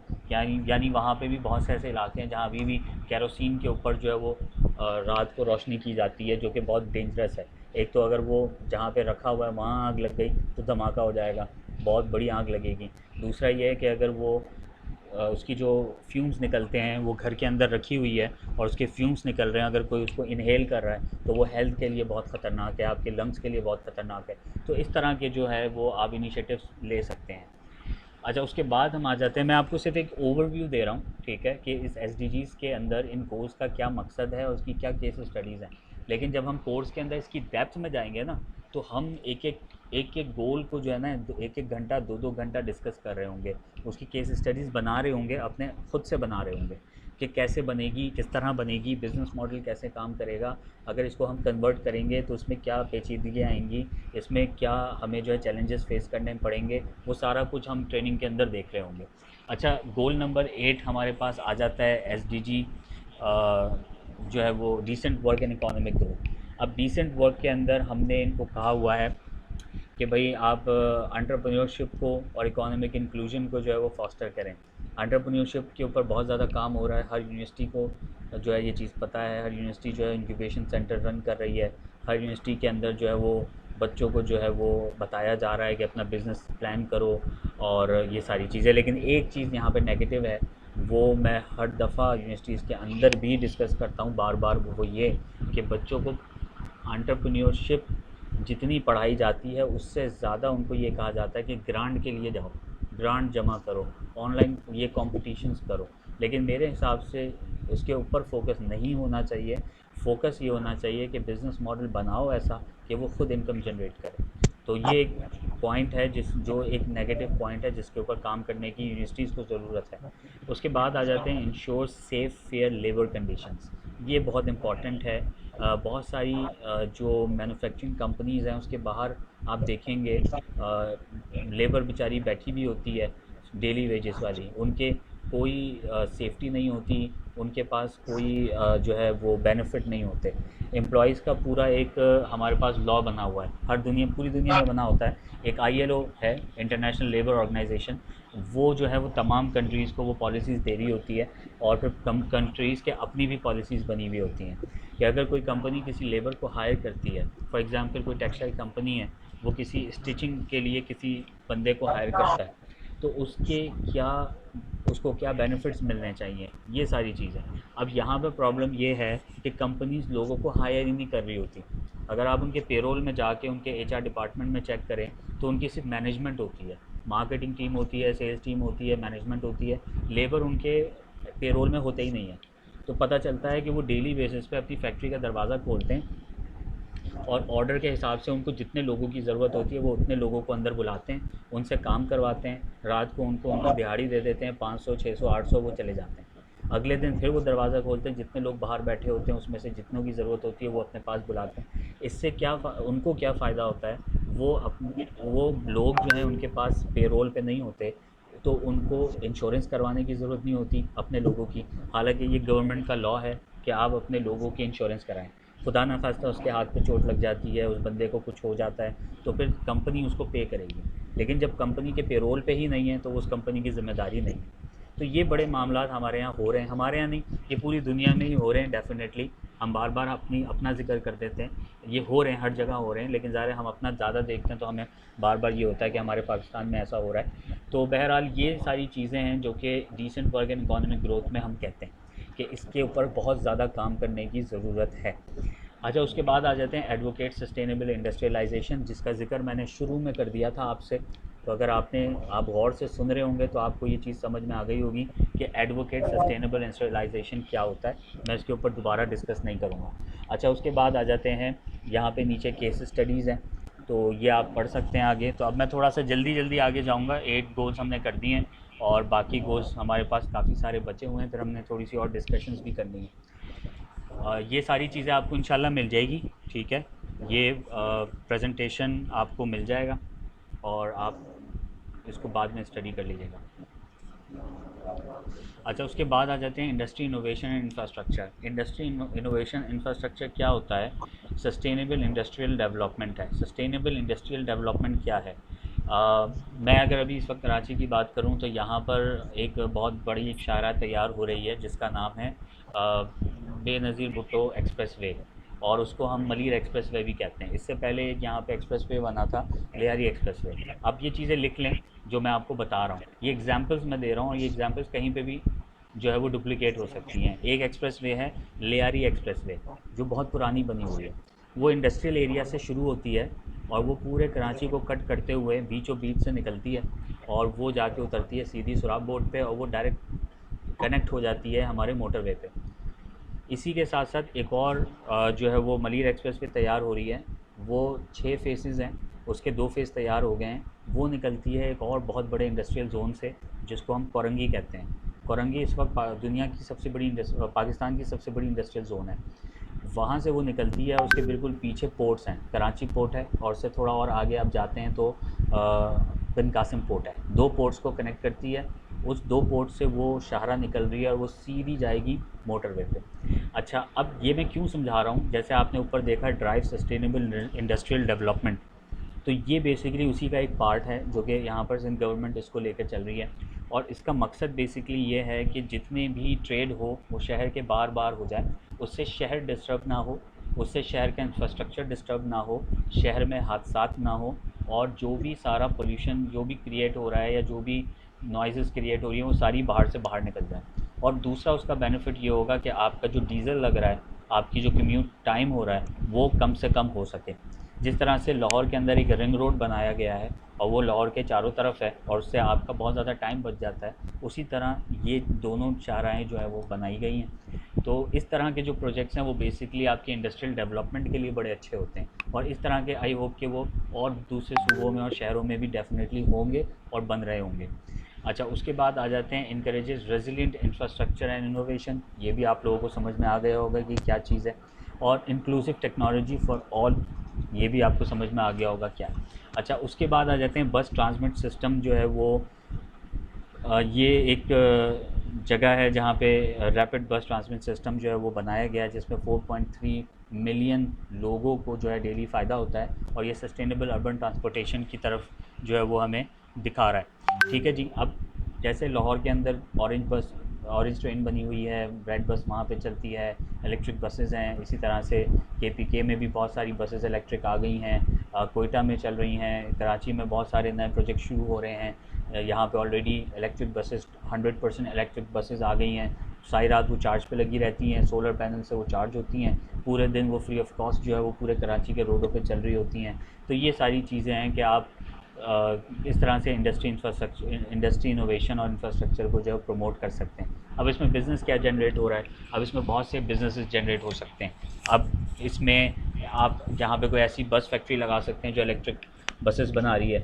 अगर वो बहुत बड़ा सेटअप है, बहुत सारे उसमें पैसे लगेंगे, तो आप इलेक्ट्रिक मोटर्स बना सकते हैं, उसका एक बिज़नेस जनरेट कर सकते हैं। आप कुछ नहीं तो आप इलेक्ट्रिक बाइक्स बना सकते हैं, तो आप इस बिज़नेस के अंदर कंट्रीब्यूट कर सकते हैं। तो ये आपका जो प्रॉब्लम स्टेटमेंट है वो ये रहेगा कि आप इस गोल को जो है वो टारगेट कर रहे हैं और आप पोल्यूशन रिड्यूस कर रहे हैं और इंफ्रास्ट्रक्चर बेहतर कर रहे हैं और सोल्यूशन जो है वो आपका ये आ रहा है। उसके बाद रिड्यूस इनइक्वालिटीज़ में जब हम आते हैं तो it promotes social, economic and political inclusion है। ये डिस्क्रिमिनेशन से फाइट करता है और सिस्टमेटिक बैरियर्स जो है वो कम करता है और इक्वल अपॉर्चुनिटीज़ और आउटकम्स देता है सबको। इनइक्वालिटीज़ को कम करना चाहिए। इनइक्वालिटीज़ सबके लिए है, जेंडर्स वाइज भी हम कहें, एज वाइज भी कहें, तो इनइक्वालिटीज़ के ऊपर। कीनिया की जो universal basic income pilot dramatically improved health education financial security. ये केस स्टडी है पूरी, इसके अंदर स्टैट्स वगैरह नहीं है, आप इसको कॉपी करके गूगल कीजिएगा तो आपको इसकी पूरी रिपोर्ट मिल जाएगी इस केस स्टडी की, तो आप उसको स्टडी कर लीजिएगा तो आपको इसका पूरा जो लुब्बे लुबाव है वो समझ में आ जाएगा।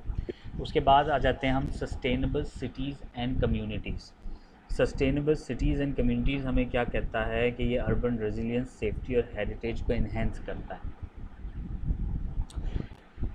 अब इसके अंदर जो कनेक्टिंग गोल है वो गोल नंबर 16 भी आता है, क्योंकि यहाँ पे सेफ्टी की बात हो रही है। और उसके बाद ये कहता है कि ग्रीन पब्लिक स्पेसेस जो है वो होनी चाहिए ताकि सस्टेनेबल कम्युनिटीज़ जो है वो डेवलप हो सकें। उसके बाद अर्बन मोबिलिटी जो है वो होनी चाहिए, इंक्लूसिव प्लानिंग होनी चाहिए। ये सारी चीज़ें अगर आप कोई यहाँ पे इंजीनियर हैं, कोई आर्किटेक्ट है, आप लोगों को ये सारी चीज़ें ज़्यादा बेहतर समझ में आएंगी। तो मैं इसलिए, क्योंकि हमारे पास ऑडियंस तक सारी जनरल है, तो मैं जनरल चीज़ों को लेके चल रहा हूँ। जहाँ पे मुझे कोई स्पेशलाइजेशन लग रही है कि ये एक स्पेसिफ़िक टारगेट है, स्पेसिफ़िक गोल है और ये स्पेसिफ़िक इंडस्ट्री को ही समझ में आएगी, तो उसको मैं थोड़ा सा स्किप कर रहा हूँ। ठीक है जी। तो मुझे नहीं लगता कि यहाँ पे कोई आर्किटेक्ट इस वक्त मौजूद है, तो इस गोल में आर्किटेक्ट्स जो है ना वो बहुत अच्छा रोल प्ले कर सकते हैं।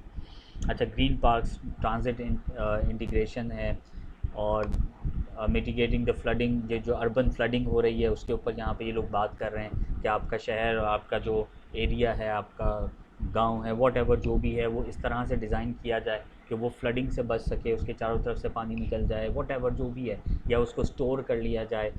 लोग क्या करते हैं पूरी दुनिया में कि शहर के आसपास जहाँ पे फ्लडिंग होती है वहाँ एक बहुत बड़ा सा गड्ढा बना लेते हैं जो कि बारिश के वक्त झील की शक्ल ले लेता है, और वहाँ से फिर नहरें निकाल के वो वहाँ से एग्रीकल्चर भी करते हैं पूरे साल, और पूरे साल वहाँ से पूरे उनके शहर में पानी भी सप्लाई हो रहा होता है। तो इस टाइप की भी चीज़ें आप कर सकते हैं। कराची के अंदर एक एनजीओ है और ये बहुत पुरानी एनजीओ है। What they people are doing is कि कराची चूँकि बहुत पुराना शहर है, ये अंग्रेज़ों के वक्त का आबाद हुआ है, और जो साहिली इलाके होते हैं पूरी दुनिया में वो सबसे ज़्यादा आबाद हुए हुए होते हैं और सबसे पुराने आबाद हुए हुए होते हैं। उसकी वजह ये थी कि बहुत अरसा पहले ट्रेड समंदर से ही हुआ करती थी, तो समंदर से छोटी छोटी कश्तियाँ, लॉन्चेस, छोटी छोटी बोट्स हुआ करती थी जो साहिलों पे आया करती थी। तो इस वजह से कराची जो है वो बहुत ही कोई कदीम किस्म का शहर था। तो वहाँ पर जो है वो इस टाइप की चीज़ें बहुत ज़्यादा हुआ करती थी। तो ये सारी चीज़ें हैं। अच्छा, उसके बाद थोड़ा आगे जाते हैं, रिस्पॉन्सिबल कंजप्शन एंड प्रोडक्शन। अब रिस्पॉन्सिबल कंजप्शन एंड प्रोडक्शन के अंदर बात हो रही है सर्कुलर इकॉनमी की। देखिए, 3 तरह की इकॉनमी, एक तो नॉर्मल इकॉनमी होती है, हमें पता है नॉर्मल इकॉनमी क्या है। एक चीज़ प्रोडक्ट डिज़ाइन हुआ, वो डिज़ाइन जो है वो बाहर चला गया कंटेनर्स में, दूसरे मुल्कों में बिज़नेस हो रहा है, ठीक है, आपका जीडीपी बढ़ रहा है, ठीक है, ये एक इकॉनमी है, ये आपकी इकॉनमी बिल्ड हो रही है। आप ट्रेनिंग्स देते हैं तो आपका बिज़नेस जनरेट हो रहा है। फॉर एग्जांपल, आप पाकिस्तान में बैठ के बाहर ट्रेनिंग्स दे रहे हैं, बाहर से पैसे आपके पास आ रहे हैं, बिज़नेस जनरेट हो रहा है, आपकी इकॉनमी बेहतर हो रही है, आपका जीडीपी इंक्रीज़ हो रहा है। इसी तरह से आप आईटी एक्सपोर्ट कर रहे हैं, आपका जीडीपी वो हो रहा है। तो ये आपकी इकॉनमी है। अब उसके बाद फर्दर अगर इसको हम डिवाइड करते हैं तो हमारे पास ग्रीन इकॉनमी आती है, हमारे पास ब्लू इकॉनमी आती है, और हमारे पास एक सर्कुलर इकॉनमी आती है। अगर हम ग्रीन इकॉनमी की बात करें तो ग्रीन इकॉनमी बेसिकली उसके अंदर बहुत सारे ऐसे बिज़नेस आते हैं जो कि आपके लैंड को साफ़ करते हैं, उससे जो बिज़नेस जनरेट होता है वो ग्रीन इकॉनमी कहलाता है। अब उसमें बहुत सी चीज़ें हो सकती हैं। फॉर एग्ज़ाम्पल, आपके घर के पास कोई कचरा कुंडी है, आपने उस जगह को साफ़ किया और उस कचरे को रिसाइकिल करना शुरू कर दिया, यानी वो लैंडफिल जो थी वो एक फैक्ट्री में तब्दील हो गई। तो इसका मतलब वो ग्रीन इकॉनमी है, यानी उस ऐसा काम जिससे आपको पैसे आ रहे हैं और उससे ग्रीनरी बढ़ रही है और आपकी जगह साफ़ हो रही है, उसको हम ग्रीन इकॉनमी कह सकते हैं। अब उसमें और भी बहुत सारे आइडियाज़ आ सकते हैं। This is called a green economy. Green economy एक कंप्लीट सब्जेक्ट है, इसको पढ़ने के लिए लोग साल साल लगा देते हैं, ये इतना बड़ा सब्जेक्ट है। तो हमने तो बस 1-2 मिनट में इसको समझ लिया कि ग्रीन इकॉनमी भी कुछ होता है। तो ग्रीन इकॉनमी में अगर आप काम करेंगे तो बहुत सारी चीज़ें आपको मिलेगी। फिर आते हैं ब्लू इकॉनमी।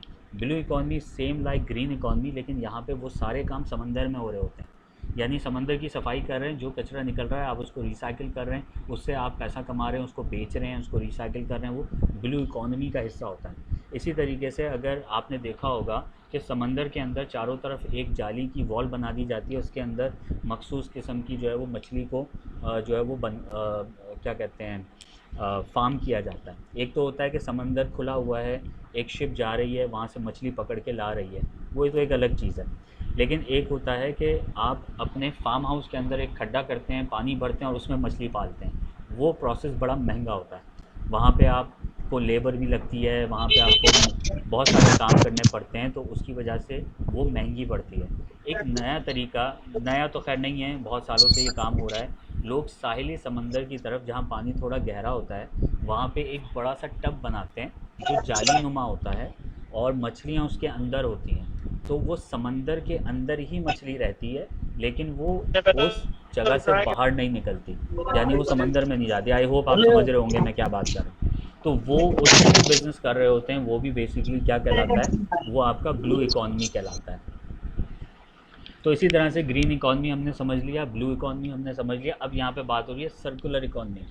अब सर्कुलर इकॉनमी क्या है, हमारे हाथ में मोबाइल हैं, हमारे पास प्लास्टिक की बॉटल्स हैं, ये सारी चीज़ें रिसाइकिल हो रही होती हैं। डेफिनेटली ये हमने ग्रीन इकॉनमी में भी डिस्कस किया था, हमने ब्लू इकॉनमी में भी डिस्कस किया था, लेकिन यहाँ पे थोड़ा सा डिफरेंस है।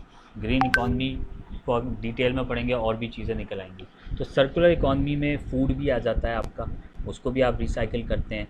आपके पास जो है वो दरख्त के पत्ते हैं, आप उसको रिसाइकिल करें, आप उसका जो है वो कंपोस्ट बना सकते हैं। इन तमाम चीज़ों को हम सर्कुलर इकॉनमी कहते हैं। तो जब भी हम रिस्पॉन्सिबल कंजप्शन और प्रोडक्शन की बात करते हैं तो ज़्यादातर हम सर्कुलर इकॉनमी की बात कर रहे होते हैं, लेकिन यहाँ पे ग्रीन, ब्लू और सर्कुलर तीनों की जो है वो तीनों का किरदार सेम होता है।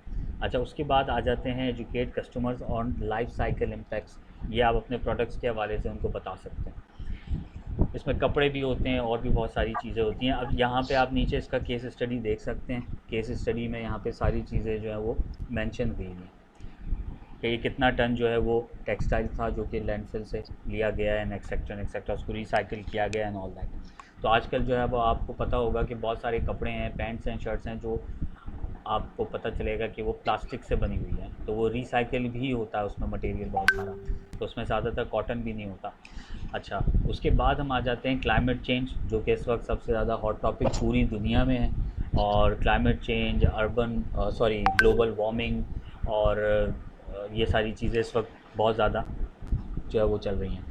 अब इसमें क्लाइमेट चेंज मिटिगेशन है, कम्युनिटी अडेप्टेशन है, इसमें जो है वो क्लाइमेट के से रेलेवेंट जो है वो सॉल्यूशंस आप दे सकते हैं। अब इसमें क्या सॉल्यूशन हो सकते हैं, टेक्नोलॉजी बेस्ड सॉल्यूशंस की बात करें तो बहुत से ऐसे सेंसर्स बनाए जा सकते हैं जो कि एयर क्वालिटी को मेजर करें, मेजर करने के बाद वो बता सकें कि किस जगह पे ज़्यादा एयर क्वालिटी ख़राब है और वहाँ पे फिर हम ले जाके पौधे लगा दें, तो ये भी एक इसका काम हो सकता है।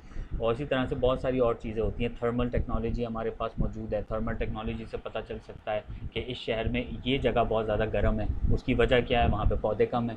उसकी वजह दूसरी क्या है, वहाँ पे ट्रैफिक बहुत ज़्यादा रहता है। उसकी दूसरी वजह क्या है, वहाँ पे बिल्डिंग्स बहुत ज़्यादा बनी हुई हैं। तो ये सारी वजूहत हैं। अब थर्मल टेक्नोलॉजी से पता चल गया हमें कि वहाँ पर जो है वो वार्मिंग ज़्यादा है, तो वहाँ जाके पौधे लगा दिए जाएँ, ठीक है, या वहाँ पे ट्रैफिक को डाइवर्ट कर दिया जाए, उस जगह को बेहतर बना दिया जाए, बिल्डिंग्स को ग्रीन कर दिया जाए।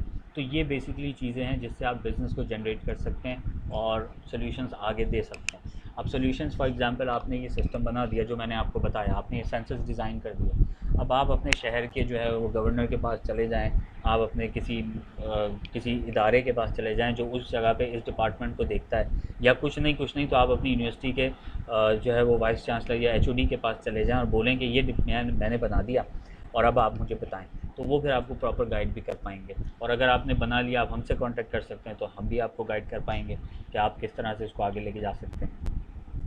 फिर अब बात करते हैं नेचर बेस्ड क्लाइमेट सॉल्यूशंस को आप सपोर्ट करें।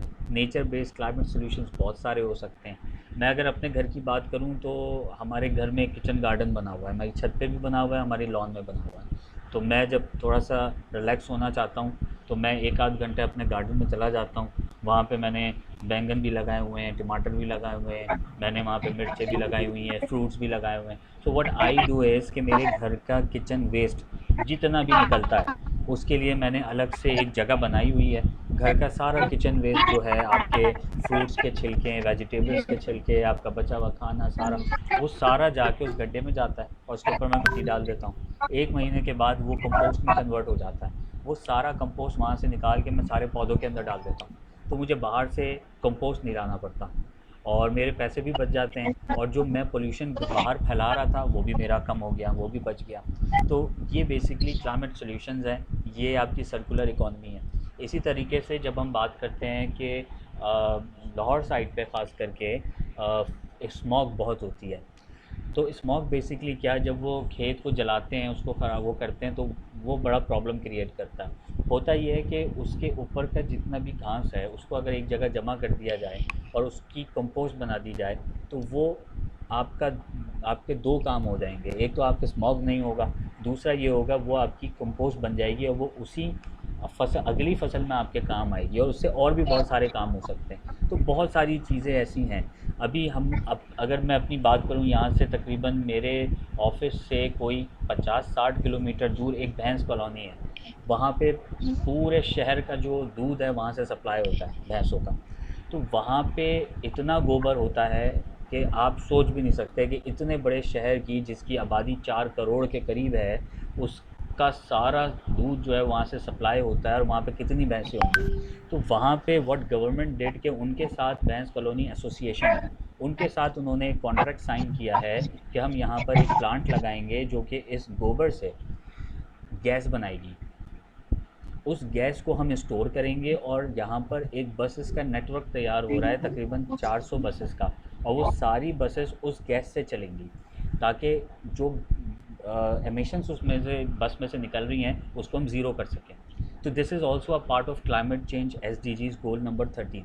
तो इस टाइप के जब हम प्रोजेक्ट्स के ऊपर काम करेंगे तो फिर हम इसको बेहतर कर सकते हैं। अच्छा, अब आप सोच रहे होंगे हम तो स्टूडेंट हैं, इतना बड़ा प्रोजेक्ट हम कैसे करेंगे।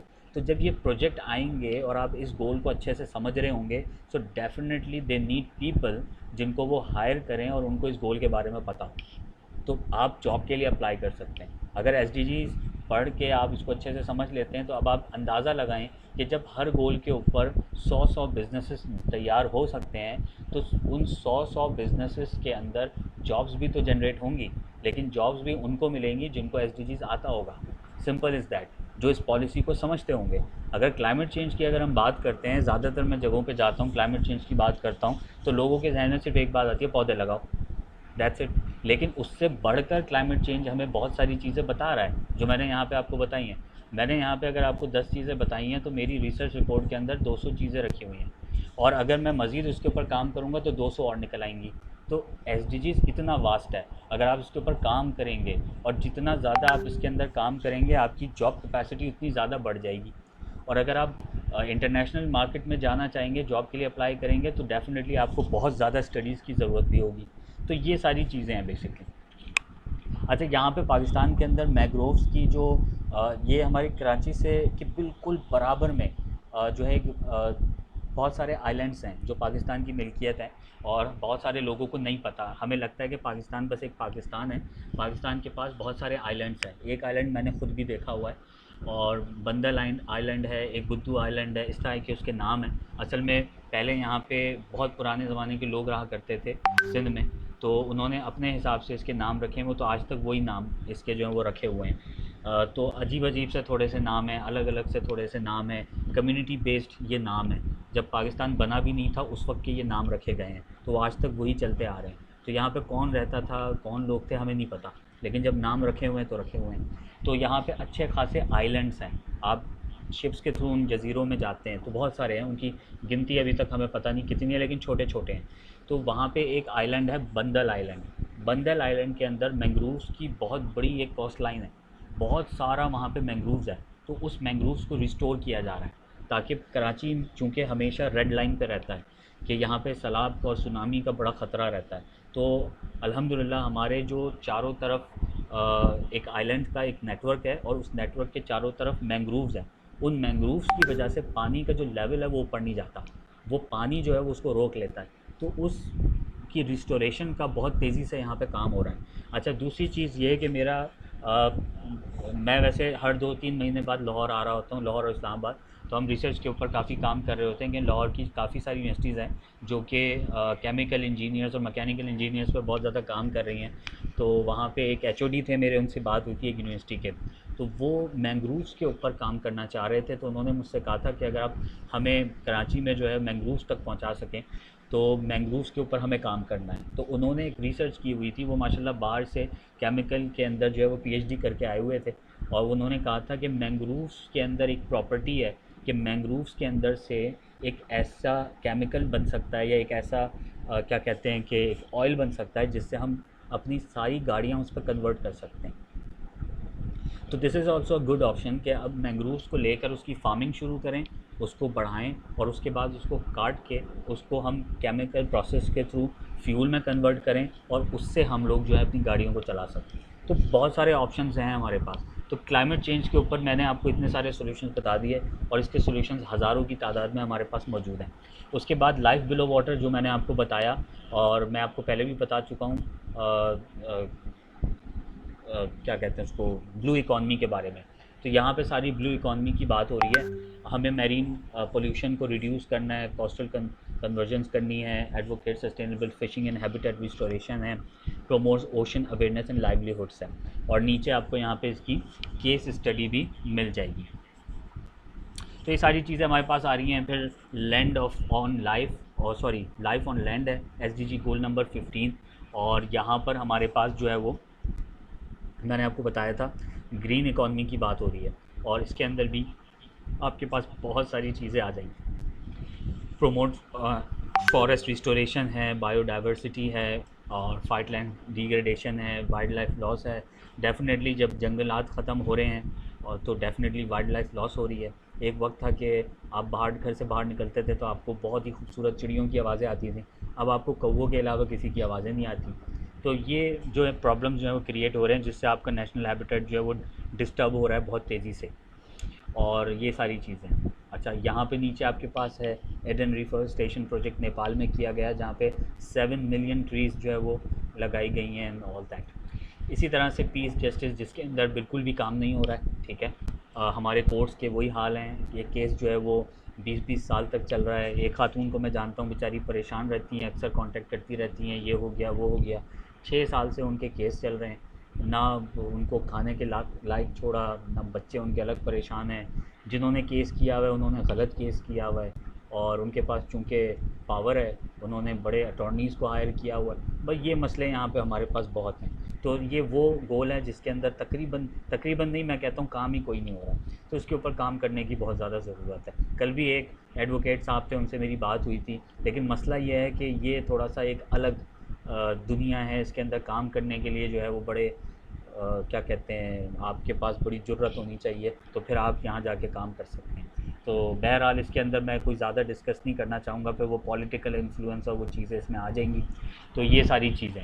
उसके बाद लास्ट गोल हमारा आ जाता है partnership for goals. Partnership for goals मैंने कल भी बहुत अच्छे से डिस्कस कर लिया, मैंने आज भी शुरू में इसके ऊपर डिस्कस कर लिया था। तो बेसिकली ये एक मल्टी सेक्टोरल पार्टनरशिप्स हैं, उसको हम लेवरेज करते हैं, और उसमें नॉलेज शेयरिंग है, नॉलेज एक्सचेंज है। अगर यूनिवर्सिटी लेवल पे हम बात करते हैं तो स्टूडेंट एक्सचेंज प्रोग्राम्स हैं कि फॉर एग्जांपल आप किसी मुल्क से कॉन्ट्रैक्ट कर लें कि हमारा बच्चा 3 साल हमारे मुल्क में पढ़ेगा, 1 साल आपके मुल्क में आके पढ़ेगा। इसी तरह 3 साल उनका बच्चा वहाँ पढ़ेगा और 1 साल आके यहाँ पे पढ़ेगा। उससे क्या होगा, नॉलेज एक्सचेंज होगी, हमारा कल्चर भी एक्सचेंज हो रहा होगा, हमारी नॉलेज भी एक्सचेंज हो रही होगी। जो चीज़ें उनके पास अच्छी हैं हमारा बच्चा वहाँ से सीख के आ रहा होगा, जो चीज़ हमारे पास अच्छी हैं तो ये वो चीज़ें हम उनको सिखा के भेज रहे होंगे। तो ये भी एक इंटरनेशनल पार्टनरशिप्स हो रही होंगी। इसी तरह से बिज़नेस ट्रेड है, उसमें पार्टनरशिप्स हो रही हैं। तो इसके ऊपर तो काम हो रहा है, लेकिन एजुकेशन सेक्टर में इसमें बहुत कम काम हो रहा है। अगर हम बिज़नेस की बात करें तो इस पर बहुत काम हो रहा है, क्योंकि हमारा एक इदारा है TDAP, Trade Development Authority of Pakistan. तो वहाँ पे भी जब मेरी उनके डीजी से मीटिंग हुई थी तो हमने यही डिस्कस किया था। तो वहाँ पे ऑलरेडी इस पर काम हो रहा है, बिजनेस शेयर हो रहे हैं, डेलीगेशंस पाकिस्तान से जा रही हैं, पाकिस्तान में दूसरी डेलीगेशंस आ रही हैं, इंडस्ट्रियल विजिट्स हो रहे हैं, बिज़नेस जनरेट हो रहा है। लेकिन यूनिवर्सिटी लेवल पे अगर हम बात करें, एजुकेशन लेवल पे बात करें तो 0% काम है, इस पर कोई काम नहीं हो रहा। हाँ, अलबत्ता सिर्फ ये हो रहा है कि बच्चे पढ़ के बाहर जाते हैं और फिर वहीं रह जाते हैं, उसके बाद वापस नहीं आते, तो ये हो रहा है बस। तो ये तो बहुत अरसे से हो रहा है, तो अल्लाह जाने इसका क्या होगा। बहरहाल अच्छा, ये सारी चीज़ें हैं हमारे पास, और सो फार अब ये सारी चीज़ें कंप्लीट हो गई हैं, और 17 के 17 जो है वो मैंने आपको चीज़ें बता दी हैं। अच्छा, अब एक और चीज़ मैं आपको बताऊं, BMC क्या होता है, बिज़नेस मॉडल कैनवस होता है। इसको आप अपने पास लिख लें, BMC business model canvas, CANVAS, business model canvas. तो अगर आप कोई बिज़नेस जनरेट करना चाहते हैं, कोई आइडिया आपके पास है, तो आपको डेफिनेटली एक रोड मैप चाहिए उसको प्लान करने के लिए। तो उसके लिए आपके पास BMC एक यूनिवर्सल मॉडल है जिसको सामने रख के किसी भी बिज़नेस को प्लान किया जा सकता है, चाहे वो सर्विस हो चाहे वो प्रोडक्ट हो। उस BMC को हम जो है वो समझ लें तो हम कोई सा भी बिज़नेस जो है वो 0 से लेके 100% तक डेवलप कर सकते हैं। उस BMC को हम समझेंगे अपने जो हमारा कोर्स होगा उसके अंदर इन डेप्थ। अब वो मैं आपको बाद में बता दूंगा कैसे होगा। अच्छा, तो सो फार ऑफिशियली हमारा जो सेशन है वो यहाँ तक तो इख्तिताम पर पहुँचा, और मुझे बड़ी खुशी हुई कि आपने बहुत सुकून से, इत्मीनान से और बहुत फोकस्ड होकर इस पूरे सेशन को सुना, और उम्मीद है कि आज भी आपको कुछ चीज़ें सीखने को मिली होंगी। अब मैं यहाँ पर आपको असाइनमेंट के बारे में बता देता हूँ कि आपका असाइनमेंट क्या है। एक तो आपको अटेंडेंस देनी थी दोनों दिन की, तो अगर आपकी 2 दिन की अटेंडेंस लगी हुई है तो अब आपका दूसरा स्टेप है असाइनमेंट। अब असाइनमेंट क्या है मैं आपको अभी दिखा देता हूँ कैसे आपको करना होगा असाइनमेंट।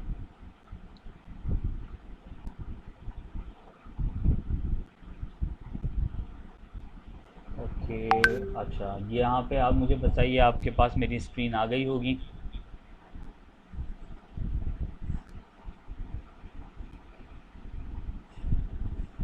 यहाँ पे आपके पास मेरी स्क्रीन आई होगी।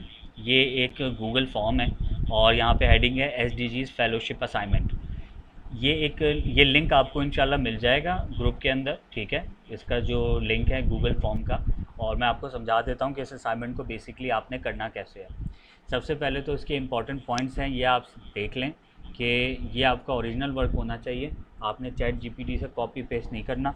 अलबत्ता आप ChatGPT को रिसर्च पर्पज़ के लिए ज़रूर रख सकते हैं। आप उसको बताएं ये मेरा आइडिया है, मैं ऐसे करना चाह रहा हूँ या ऐसे करना चाह रही हूँ, और इसमें कैसे बेहतर किया जाता है, वो बेहतरीन है। लेकिन आप कॉपी पेस्ट नहीं करेंगे। और अगर हमें पता चला कि ये AI जनरेटेड है या प्लेजराइज्ड है, कहीं से कॉपी है, तो डेफिनेटली आप डिस्क्वालीफाइड हो जाएंगे और हम इसको स्ट्रिक्टली चेक करेंगे। Because we want to make quality of our fellowship program. हम चाहते हैं कि अगर आपने इतना वक्त दिया, हमने इतना वक्त दिया, तो आप इसको सक्सेसफुली जो है वो कंप्लीट करें। अच्छा, दूसरी चीज़ ये है कि यहाँ पर आपको नाम अपना देना है ऑफिशियल। इसमें कोई मिस्टेक नहीं होनी चाहिए, क्योंकि बाद में फिर आप क्लेम नहीं कीजिएगा सर्टिफिकेट में मेरा नाम गलत है। यहाँ पर आप अपना नाम बिल्कुल ठीक लिखिएगा ताकि सर्टिफिकेट के ऊपर वो नाम आपका सही आए। मोबाइल नंबर देना है, ईमेल एड्रेस देना है, कंट्री देना है, सिटी देना है, क्वालिफ़िकेशन, लास्ट डिग्री, और अगर आप अंडर ग्रेजुएट मास्टर्स कर रहे हैं, PhD कर रहे हैं, तो वो भी आप लिख सकते हैं। उसके बाद आपने ना अपना मेन गोल सेलेक्ट करना है। आपने सारे गोल्स तो समझ लिए, अब आपने कोई भी ऐसा मेन गोल सेलेक्ट करना है जिसके अंदर आप काम करना चाहते हैं, या जिससे रेलेवेंट आपकी फ़ील्ड है, या जो आपको ऐसा लगता है कि आपकी फ़ील्ड तो नहीं है लेकिन आपको लगता है कि यार ये प्रॉब्लम है जिसको सॉल्व करना चाहिए, वॉटएवर, तो वो गोल आपने सेलेक्ट करना है। चाहिए फॉर एग्जांपल आपने कहा भाई मैं क्वालिटी एजुकेशन के ऊपर काम करना चाहता हूँ, तो आपने इसको यहाँ पे गोल सेलेक्ट कर दिया कि ये आपका मेन गोल है जिसको आपने सेलेक्ट करना है। उसके बाद आपने नीचे जाना है और आपने बताना है कि प्रॉब्लम स्टेटमेंट क्या है, यानी गोल 4 में आपको क्या लगता है कि सबसे बड़ा प्रॉब्लम क्या है, वो प्रॉब्लम स्टेटमेंट आपने यहाँ पे लिख देनी है। और उसके बाद उसका सोल्यूशन आपके जहन में क्या है कि भाई प्रॉब्लम ये है तो उसको हल कैसे करना है, वो आपने प्रॉब्लम का सोल्यूशन यहाँ पे लिख देना है। उसके बाद आपने नीचे यहाँ से सेलेक्ट करना है कि क्या ये सोल्यूशन टेक बेस्ड है, यस। अगर टेक्नोलॉजी इसमें यूज़ हो रही है तो यस करें, यानी कोई सॉफ्टवेयर यूज़ हो रहा है, कोई एप्लीकेशन यूज़ हो रही है, कोई सर्वर, तो वॉट एवर कुछ भी। और अगर टेक्नोलॉजी बेस्ड नहीं है तो आपने नो करना है। उसके बाद आपने रिलेटेड गोल सेलेक्ट करना है कोई एक, मतलब जो आपने पहला गोल सेलेक्ट किया था आपने उसका प्रॉब्लम बनाया, उस प्रॉब्लम से आपने उसका सोल्यूशन बनाया। उसके बाद आपको क्या लगता है कि अगर हम उस सोल्यूशन पे काम कर लें तो और कौन सा गोल है जो उससे हल हो सकता है, ठीक है। जैसे एजुकेशन आपने किया और उस एजुकेशन के अंदर लेट सपोज़ आपने कोई ऐसी एप्लीकेशन बनाई जो कि ख़वातीन को एजुकेट करती है, तो उसका जो रिलेटेड गोल हुआ वो जेंडर इक्वालिटी हुआ, ठीक है। एक एग्जांपल दे रहा हूँ मैं आपको। और उसके बाद आपने बताना है कि किस तरह से इस गोल को वो सोल्यूशन हमें जो है वो हेल्प करता है इस गोल के लिए, ठीक है। समझ में आ गया होगा आपको। इसी तरह से दूसरा कोई रिलेटेड गोल होना चाहिए जो आपके अगेन मेन गोल को सपोर्ट करता है। उसके बाद आपने उस गोल को किस तरह से वो रिलेट कर रहा है वो बताना है। इसी तरह से तीसरा रिलेटेड गोल आपने बताना है कि तीसरा कौन सा गोल है जो कि आपके मेन सोल्यूशन को सजेस्ट करता है, और उसके बाद आपको उसका सोल्यूशन बताना है। ठीक है, तो ये 3 बेसिकली सपोर्टेड गोल्स होंगे जो आपके मेन गोल को डायरेक्टली कनेक्ट करेंगे, और वो क्यों करेंगे वो आपको बताना है। सिंपल सा प्रोसेस है, सिंपल सा फॉर्म है, ये आपने करके और इसको नेक्स्ट करके सबमिट कर देना है। Simple is that. ठीक है, तो ये आपका यहाँ पे असाइनमेंट हो जाएगा। तो यहाँ तक तो अगर आप लोगों का कोई क्वेश्चन, बल्कि क्वेश्चन बिल्कुल हम लास्ट में लेंगे, मैं भी सारी चीज़ें यहाँ पे क्लियर कर दूँ, फिर हमारे पास 10-15 मिनट बचेंगे। तो किसी से भी रेलेवेंट आपका कोई सवाल होगा तो आप पूछ लीजिएगा। जब तक आप अपने सवाल जो है ना लिख कर रखें, ताकि आप लोग सवाल जो हैं वो भूल ना जाएँ। अच्छा, यहाँ पे मैंने आपको फाइनल असाइनमेंट तो है वो तो मैंने आपको बता दिया है। अच्छा, अब एक अनाउंसमेंट मुझे आपसे ये करनी है।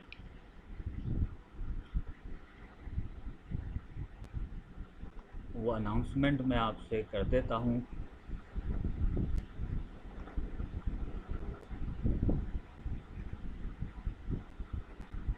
अच्छा, आपके पास स्क्रीन आ गई होगी मेरी। अच्छा, ये सारी चीज़ें हो गई, ये आपको हमने बता दिया क्या होता है, कैसे होता है, एसडीजीज़ के बारे में अवेयरनेस भी आपको दे दी। अवेयरनेस देने के बाद हमने आपको सारे गोल्स के बारे में बता दिया, आपको सारा इसका स्कोप समझा दिया कि अगर आप एसडीजीज़ एमडीजीज़ के अंदर मास्टर हो जाते हैं, समझ लेते हैं, आगे बढ़ते हैं, तो फिर आप कहाँ तक जो है वो जा सकते हैं, कहाँ तक पहुँच सकते हैं। अब चूँकि हम आपको हर चीज़ इन डेप्थ तो नहीं बता सकते सिर्फ 2 दिन के अंदर, और डेफ़िनेटली उसके लिए आपको पूरा टाइम निकालना पड़ेगा। तो उसके लिए हमने एक छोटा सा प्रोग्राम डिज़ाइन किया है जो कि 1.5 महीने का है, यानी 6 वीक्स प्रोग्राम है। और ये वीकेंड प्रोग्राम होगा 3 से 5, सैटरडे एंड संडे 3 से 5 होगा। और ये 6 वीक्स का प्रोग्राम होगा जिसके अंदर हम आपको ये सारी चीज़ें इन डेप्थ बता रहे होंगे कि इसमें क्या क्या किया जाएगा, कैसे किया जाएगा। इसकी डिटेल्स जो हैं वो आपको मिल भी जाएंगी।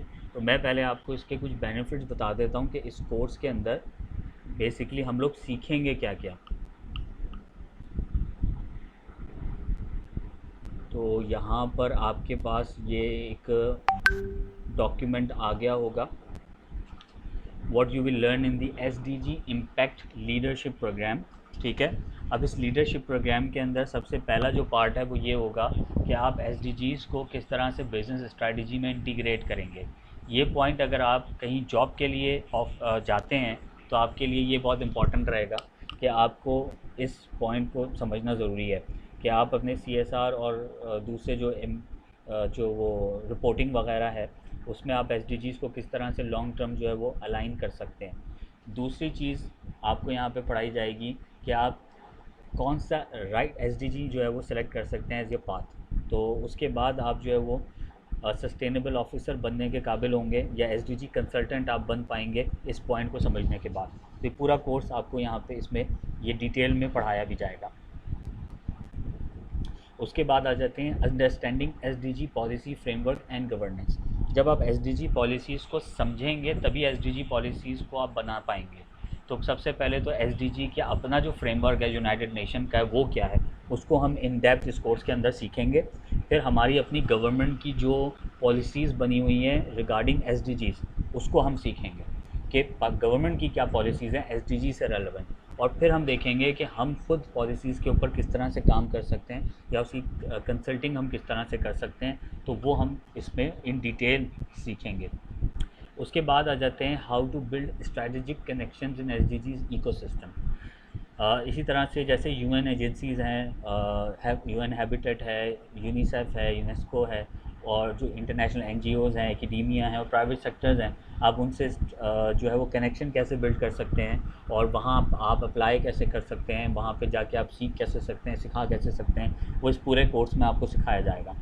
उसके बाद जो डायरेक्टरी है तमाम डिपार्टमेंट्स की, तमाम ऑर्गेनाइजेशंस की स्टेक होल्डर्स की, मिनिस्ट्रीज़ की, एनजीओज़ की, थिंक टैंक्स की और कॉर्पोरेट्स की जो एसडीजीज़ में काम कर रहे हैं, वो डायरेक्टरीज़ को आप उसकी लिस्टिंग और उसको एक्सेस दिया जाएगा, मतलब आपको एक्सेस दिया जाएगा उस पर, ताकि आप जो है वो डेवलप कर सकें, एक अच्छा कनेक्शन, एक नेटवर्क बना सकें और आप अपना आगे जो है वो रास्ता निकाल सकें, चाहे जॉब के लिए हो या चाहे वो आपके क्या कहते हैं बिज़नेस मॉडल के लिए हो। उसके बाद हम कहते हैं कि business modelling using SDG aligned business model canvas, जिसकी मैंने बात की थी। हम पूरे बिज़नेस मॉडल कैनवस को समझेंगे। ये इंटरनेशनल बिज़नेस कैनवस है और पूरी दुनिया में PhD के स्टूडेंट्स हो, मास्टर्स के स्टूडेंट्स हो जो बिज़नेस करते हैं, उनको BMC पढ़ाया जाता है। ये वही इंटरनेशनल स्टैंडर्ड BMC है जो कि हम यहाँ पर सीखेंगे, और ये सीख के आप पूरी दुनिया में कहीं पे भी चले जाएंगे और आप बोलेंगे मुझे BMC आता है, वो आपको फ़ौरन हायर कर लेंगे। BMC मॉडल इतना इंपॉर्टेंट होता है किसी भी बिज़नेस के लिए। ये अगर आप अपना बिज़नेस डेवलप कर रहे हैं तो आपके लिए BMC बहुत इंपॉर्टेंट है, और अगर आप किसी ऐसी कंपनी में हैं जहाँ पे बिज़नेस को बेहतर बनाने की कोशिश की जा रही है और वहाँ पर आप बोलते हैं कि भाई BMC मैं बनाना जानता हूँ या मैं बनाना जानती हूँ, तो वो आपको फ़ौरन आगे कर लेंगे। इससे आपकी प्रमोशन भी हो सकती है और जॉब पोस्टिंग अच्छी हो सकती है। उसके बाद आ जाते हैं professional career counselling for the SDG sector. तो यहाँ पे आपकी प्रोफेशनल करियर काउंसलिंग होगी, आप फ्रीलांसिंग और रिमोट सस्टेनेबिलिटी जॉब्स आपको मिल पाएंगी, तो ये आपका एक करियर ऑप्शन खुल जाएगा। अच्छा, ये कुछ एडिशनल मॉड्यूल्स हैं जिसमें how to design and measure SDG impact metrics. ये अगेन आपकी पॉलिसी मेकिंग की तरफ जाते हैं। आप इसमें थ्योरी ऑफ चेंज सीखेंगे, KPIs आप सीखेंगे कि KPIs कैसे काम करती है, रिपोर्टिंग अलाइनमेंट होगी ग्लोबल स्टैंडर्ड्स के साथ, लाइक GRI एक इंटरनेशनल स्टैंडर्ड है, ESG एक इंटरनेशनल टर्म है जिसके ऊपर पूरी दुनिया में बहुत तेज़ी से काम हो रहा है। ये सारी चीज़ें जो हैं आप लोग सीखेंगे। उसके बाद आते हैं how to access funding, grants and partnerships for SDG projects. आपके जो भी प्रोजेक्ट्स हैं वो आपने बना लिए और तैयार कर लिए, बिज़नेस मॉडल आपने बना लिया ड्यूरिंग द कोर्स। उसके बाद हम आपको बताएंगे कि आपको इंटरनेशनल फंडिंग, इंटरनेशनल ग्रांट्स और पार्टनरशिप्स किस तरह मिल पाएंगी, इंटरनेशनल भी और लोकल भी। कौन दे रहा है, कितना दे रहा है, कहाँ से दे रहा है, उसमें UN फंडिंग चैनल्स भी होंगे, उसके अंदर लोकल गवर्नमेंट्स भी होगी, इंटरनेशनल गवर्नमेंट्स भी होगी, NGOs भी होंगे। जैसे फॉर एग्जांपल माइक्रोसॉफ्ट का अपना एक NGO है बिल गेट्स फाउंडेशन, तो बिल गेट्स फाउंडेशन किस तरह आपको ग्रांट दे सकता है, उसका ग्रांट पेपर कैसे तैयार होगा, क्या रिक्वायरमेंट होगी, वो सारी चीज़ें आपको इसमें पढ़ाई जाएंगी। उसके बाद केस स्टडीज़ आपको पढ़ाई जाएंगी, रियल वर्ल्ड एग्जांपल्स आपको पढ़ाई जाएंगी, बिज़नेस से रिलेवेंट, एजुकेशन से रिलेवेंट, इन्वायरमेंट से रिलेवेंट और गवर्नमेंट सेक्टर से रिलेवेंट। यानी हर गोल के ऊपर आपको 8-10 के करीब केस स्टडीज़ पढ़ाई जाएंगी, बताई जाएंगी, और आपको असाइनमेंट भी दिए जाएंगे कि हर गोल के ऊपर आपने भी केस स्टडीज़ बनानी है। तो ये प्रोग्राम काफ़ी ज़्यादा मतलब हमने ऐसा रखा है कि ये प्रैक्टिकल अप्रोच इसमें ज़्यादा है, थ्योरी तो इसमें है ही। अच्छा, उसके बाद रोड मैप आपको दिया जाएगा SDG स्टार्टअप्स इनिशिएटिव्स की तरफ, ठीक है। और उसके बाद आ जाते हैं रियल आउटकम्स, ताकि आप उसके प्रोजेक्ट्स के निकाल सकें, और एक्सक्लूसिव डिजिटल रिसोर्सेज आपको दी जाएंगे एंड डेफिनेटली इसकी एक सर्टिफिकेशन आपको मिलेगी। और इसमें लाइफ टाइम एक्सेस होगा, आपको टेम्पलेट्स मिल जाएंगे, टूल किट्स मिल जाएंगी, डेटाबेस मिल जाएंगे, और ये सारा एक्सेस आपको लाइफ टाइम मिल जाएगा, जो कि आप सारी ज़िंदगी जो है आपको कोई नई चीज़ हमारी तरफ से ऐड होगी SDGs के हवाले से, वो आपको मिल जाएगी एज एन एलुमनाई। तो ये बेसिकली कुछ पॉइंट्स हैं जो कि आप इस कोर्स के अंदर सीखेंगे, SDGs समझेंगे, SDGs की रिसर्च समझेंगे, ये सारी। अच्छा, उसके बाद हम आ जाते हैं कि ये SDG कोर्स क्यों ज़रूरी है, या चलें SDG कोर्स Beehive से ही क्यों ज़रूरी है, तो वो मैं आपको थोड़ा सा बता दूं। We are working for last 18 years, 2006 से हम लोग इस वक्त काम कर रहे हैं पूरी दुनिया में, and we have 5000 plus customers in 75 countries अल्हम्दुलिल्लाह। हमने इंटरनेशनल लेवल और समिट्स करवाई हैं, कॉन्फ्रेंसेस करवाई हैं 30, जिसमें गवर्नमेंट ऑफिशियल्स भी थे, इंटरनेशनल हमारे पास इदारे मौजूद थे, हमारे पास लोकल NGOs थे, हमारे पास बड़ी कंपनीज़, मल्टीनेशनल कंपनीज़ मौजूद थी। 30 कॉन्फ्रेंसेस और समिट्स थी। हमने अब तक 100 के करीब ट्रेनिंग्स करवाई हैं जो कि कॉर्पोरेट लेवल की थी, 250 वर्कशॉप्स, 500 सेमिनार्स, 150 वेबिनार्स, और अब तक हम लोगों ने 5 लाख स्टूडेंट्स ट्रेन किए हैं अल्हम्दुलिल्लाह, जो हमारे सर्टिफाइड हैं, जिसमें से 25,000 एग्जीक्यूटिव्स हैं। एग्जीक्यूटिव्स का मतलब है कि आपके जो बेसिकली एग्जीक्यूटिव्स होते हैं, CEOs होते हैं, CFOs होते हैं, CTOs होते हैं, उनकी मैं बात कर रहा हूँ। ठीक है जी, तो ये आपको पूरे कोर्स की डिटेल मैंने दे दी है। अच्छा, अब मैं थोड़ा सा आपको ओवरव्यू दे देता हूँ अपनी कंपनी का, और इसके भी लिंक्स जो हैं वो इंशाल्लाह आपको मिल जाएंगे। ये आप वेबसाइट जो है वो जाके देख लीजिएगा।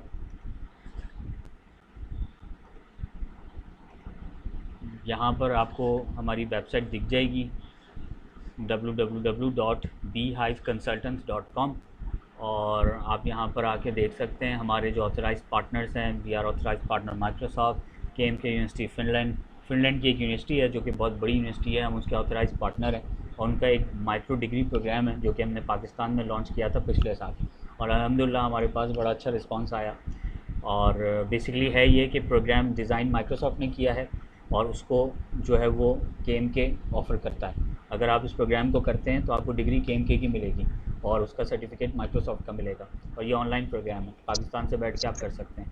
इसके अलावा ये हमारे कुछ सपोर्टिंग पार्टनर्स हैं, ये हमारे वैल्यूड कस्टमर्स हैं, ये सर्विसेज हैं, ये सारा कुछ आप यहाँ पे जाएंगे ना तो आपको सारी चीज़ें मिल जाएंगी। और क्लाइंटेल पे अगर आप जाते हैं यहाँ पे तो आपको अंदाज़ा हो जाएगा कि हमारा जो क्लाइंटेल है वो कितना बड़ा है। और हमने यहाँ पे सिर्फ 5% ऑफ क्लाइंट्स मेंशन किए हैं क्योंकि हम 5000 लोगो जो है वो वेबसाइट पे नहीं लगा सकते। तो ये जो बैंक्स हैं ये हमारे क्लाइंटेल हैं, ये हमारे कॉर्पोरेट सेक्टर है जिसमें डाइवो है, डायमंड है, नेल्सन है, NLC, कैपको, के इलेक्ट्रिक, एबट, और ये बड़े नाम टारा ग्रुप, ये सारे हैं। ये इंटरनेशनल है, ये जर्मन कंपनी है टुवनोट, विक्टोरियन जर्मन है, VH ग्लोबल पोर्चुगल कंपनी है, पुर्तगाल की है ये, और यूटोंग चाइना की कंपनी है। इस तरह से ये NGOs हैं, ये यूनिवर्सिटीज़ हैं जिनके साथ हमने काफ़ी प्रोग्राम्स किए हुए हैं, ये कुछ स्कूल। तो कहने का मतलब ये है कि जो सर्टिफिकेशन आपको मिलेगी वो इंटरनेशनली जो है वो रिकग्नाइजेबल होगी हमारी Beehive की। आप हमारे किसी भी क्लाइंटल के पास जाएंगे, अप्लाई करेंगे तो डेफिनेटली दे नो कि Beehive कंसल्टेंट्स जो है कोई छोटी कंपनी नहीं है। प्लस ये होगा कि जो सर्टिफिकेट आपको मिलेगा, हर सर्टिफिकेट के ऊपर एक QR कोड होगा, यूनिक QR कोड होगा, और वो QR कोड हमारी वेबसाइट से लिंक होगा। अगर आप कहीं अप्लाई करेंगे तो वो उस QR कोड को स्कैन करेंगे और हमारे पास वेरिफिकेशन हो जाएगी कि आप हमारे वेरीफाइड सर्टिफाइड स्टूडेंट हैं। तो हमने पूरा एक सिस्टम नेटवर्क जो है वो बनाया हुआ है। तो अल्हम्दुलिल्लाह जो Beehive की एक सर्टिफिकेशन है वो पूरी दुनिया में मानी जाती है। और इसी तरह से हमारा ये एक और इनिशिएटिव है sdgs.beehiveconsultants.com, इसकी वेबसाइट का लिंक भी हम आपको दे देंगे। यहाँ पर आपको SDG से रेलेवेंट सारा कुछ मिल जाएगा। तो SDG में रिपोर्ट्स हैं, कोई नई वीडियो आ रही है, कोई नया कोर्स आ रहा है, कोई नई अपडेट है, कोई नई रिसर्च है, तो आप इस वेबसाइट से अपडेट रहेंगे तो आपको वो चीज़ें मिलती रहेंगी। तो सो फार ये सारी चीज़ें मैंने आपको बता दी हैं। अब किसी ने पूछा है कि इसकी फ़ीस वगैरह क्या है, तो फ़ीस मैं आपको बता दूं, वी आर चार्जिंग $49। चूँकि ये एक इंटरनेशनल प्रोग्राम है, हमारे पास ज़्यादातर रजिस्ट्रेशन ऑनलाइन आ रही है, दूसरे मुल्कों से बहुत सारे स्टूडेंट्स ने हमें इस प्रोग्राम के लिए ऑलरेडी ज्वाइन किया हुआ है, तो हमने इसको $49 रखा हुआ है, और ये तकरीबन कोई 13,500 रुपये बनते हैं। अच्छा, एक फ़ॉर्म आपसे शेयर कर दिया जाएगा, अगर आप लोग इंटरेस्टेड हैं तो आज रात 11 बजे तक का टाइम है, उस 11 बजे तक आप उस फॉर्म को फिल कर दीजिएगा and you will gate 25% of in entire course. तो ये पूरा कोर्स आपको 10,000 का जो है वो हो जाएगा आफ्टर डिस्काउंट। 10,000 में you will get the entire document, certification and knowledge, your course, your mentorship, BMC model, everything you will gate. ठीक है, और जो लास्ट डे है इसकी पेमेंट का वो होगा 5 जुलाई, और कोर्स जो है हमारा ऑफिशियली स्टार्ट हो रहा है 12 जुलाई को। इंशाल्लाह 12 जुलाई को हमारा ये पेड प्रोग्राम जो है वो स्टार्ट हो जाएगा। तो so far it's officially off now. तो अब आप लोगों को कोई भी क्वेश्चन है फेलोशिप प्रोग्राम के हवाले से, असाइनमेंट के हवाले से, इस पेड प्रोग्राम के हवाले से, सो मैं माइक आप लोगों की तरफ कर रहा हूँ, तो आप मुझसे पूछ सकते हैं। Thank you so much.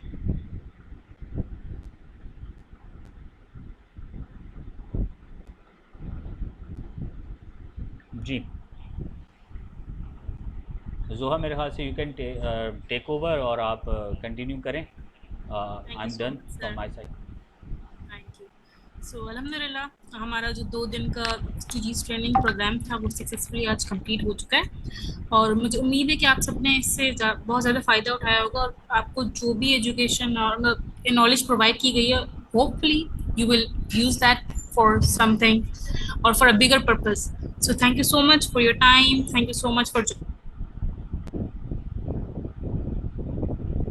Alhamdulillah, we are officially concluding this session. जो लोग interested हैं for the paid program, I will share all of the details in the group.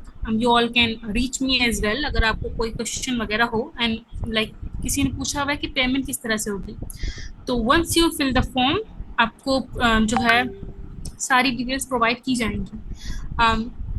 Form जो है वो आज आप रात तक फिल कर दो and then after that till 5 July you can pay, so no worries for that. But जो हमारा 25% ऑफ है that is only till 11 PM tonight. After that you won't be able to get discount. ठीक है, तो ये चीज़ आपने अपने जहन में रखनी है कि जो भी लोग इंटरेस्टेड हो, I will share the form right now, just fill it and then you can pay any time till 5 July. So I hope it's clear, and someone have raised their hand. I will ask them to unmute themselves and ask the question. Yes, Okay, okay, I have just one request. Sir, क्या आप अपनी LinkedIn account share कर सकते हैं? और my another question is that कि जो sir ने कोर्स के रिलेटेड शेयर किया है, the overall session was super, but मैं उनसे थोड़ी सी उस सेशन के बारे में डिटेल्स लेना चाहूँगी, तो अगर सर अपनी लिंक्डइन आईडी शेयर कर दें तो I would be very thankful to. अच्छा, लिंक्डइन आईडी तो मेरे ख्याल से ग्रुप में शेयर हुई हुई है. It's already shared. Yes, it's already shared. We will share it again. ठीक है, thank you. Okay okay, thank you so much. Thank you so much लारे. अगर आप में से किसी को कोई और क्वेश्चन नहीं है तो थैंक यू सो मच. उम्मीद है आप सबका एक्सपीरियंस काफ़ी अच्छा रहा होगा. आखिर में एक ही बात है कि काइंडली अपनी जो असाइनमेंट है उसको फिल आउट कर दें ताकि हम आपको सर्टिफिकेट्स प्रोवाइड कर सकें. और जो भी लोग इंटरेस्टेड हैं in the paid program, I will share the details, kindly join in. Thank you so much and I hope you all had a great time. Thank you so much, and especially thanks to Sir Faisal कि उन्होंने अपना वक्त दिया और अपनी knowledge हमें दी. Thank you so much, sir. Thank you for inviting me. Thank you. Thank you. Allah Hafiz everyone. Allah Hafiz.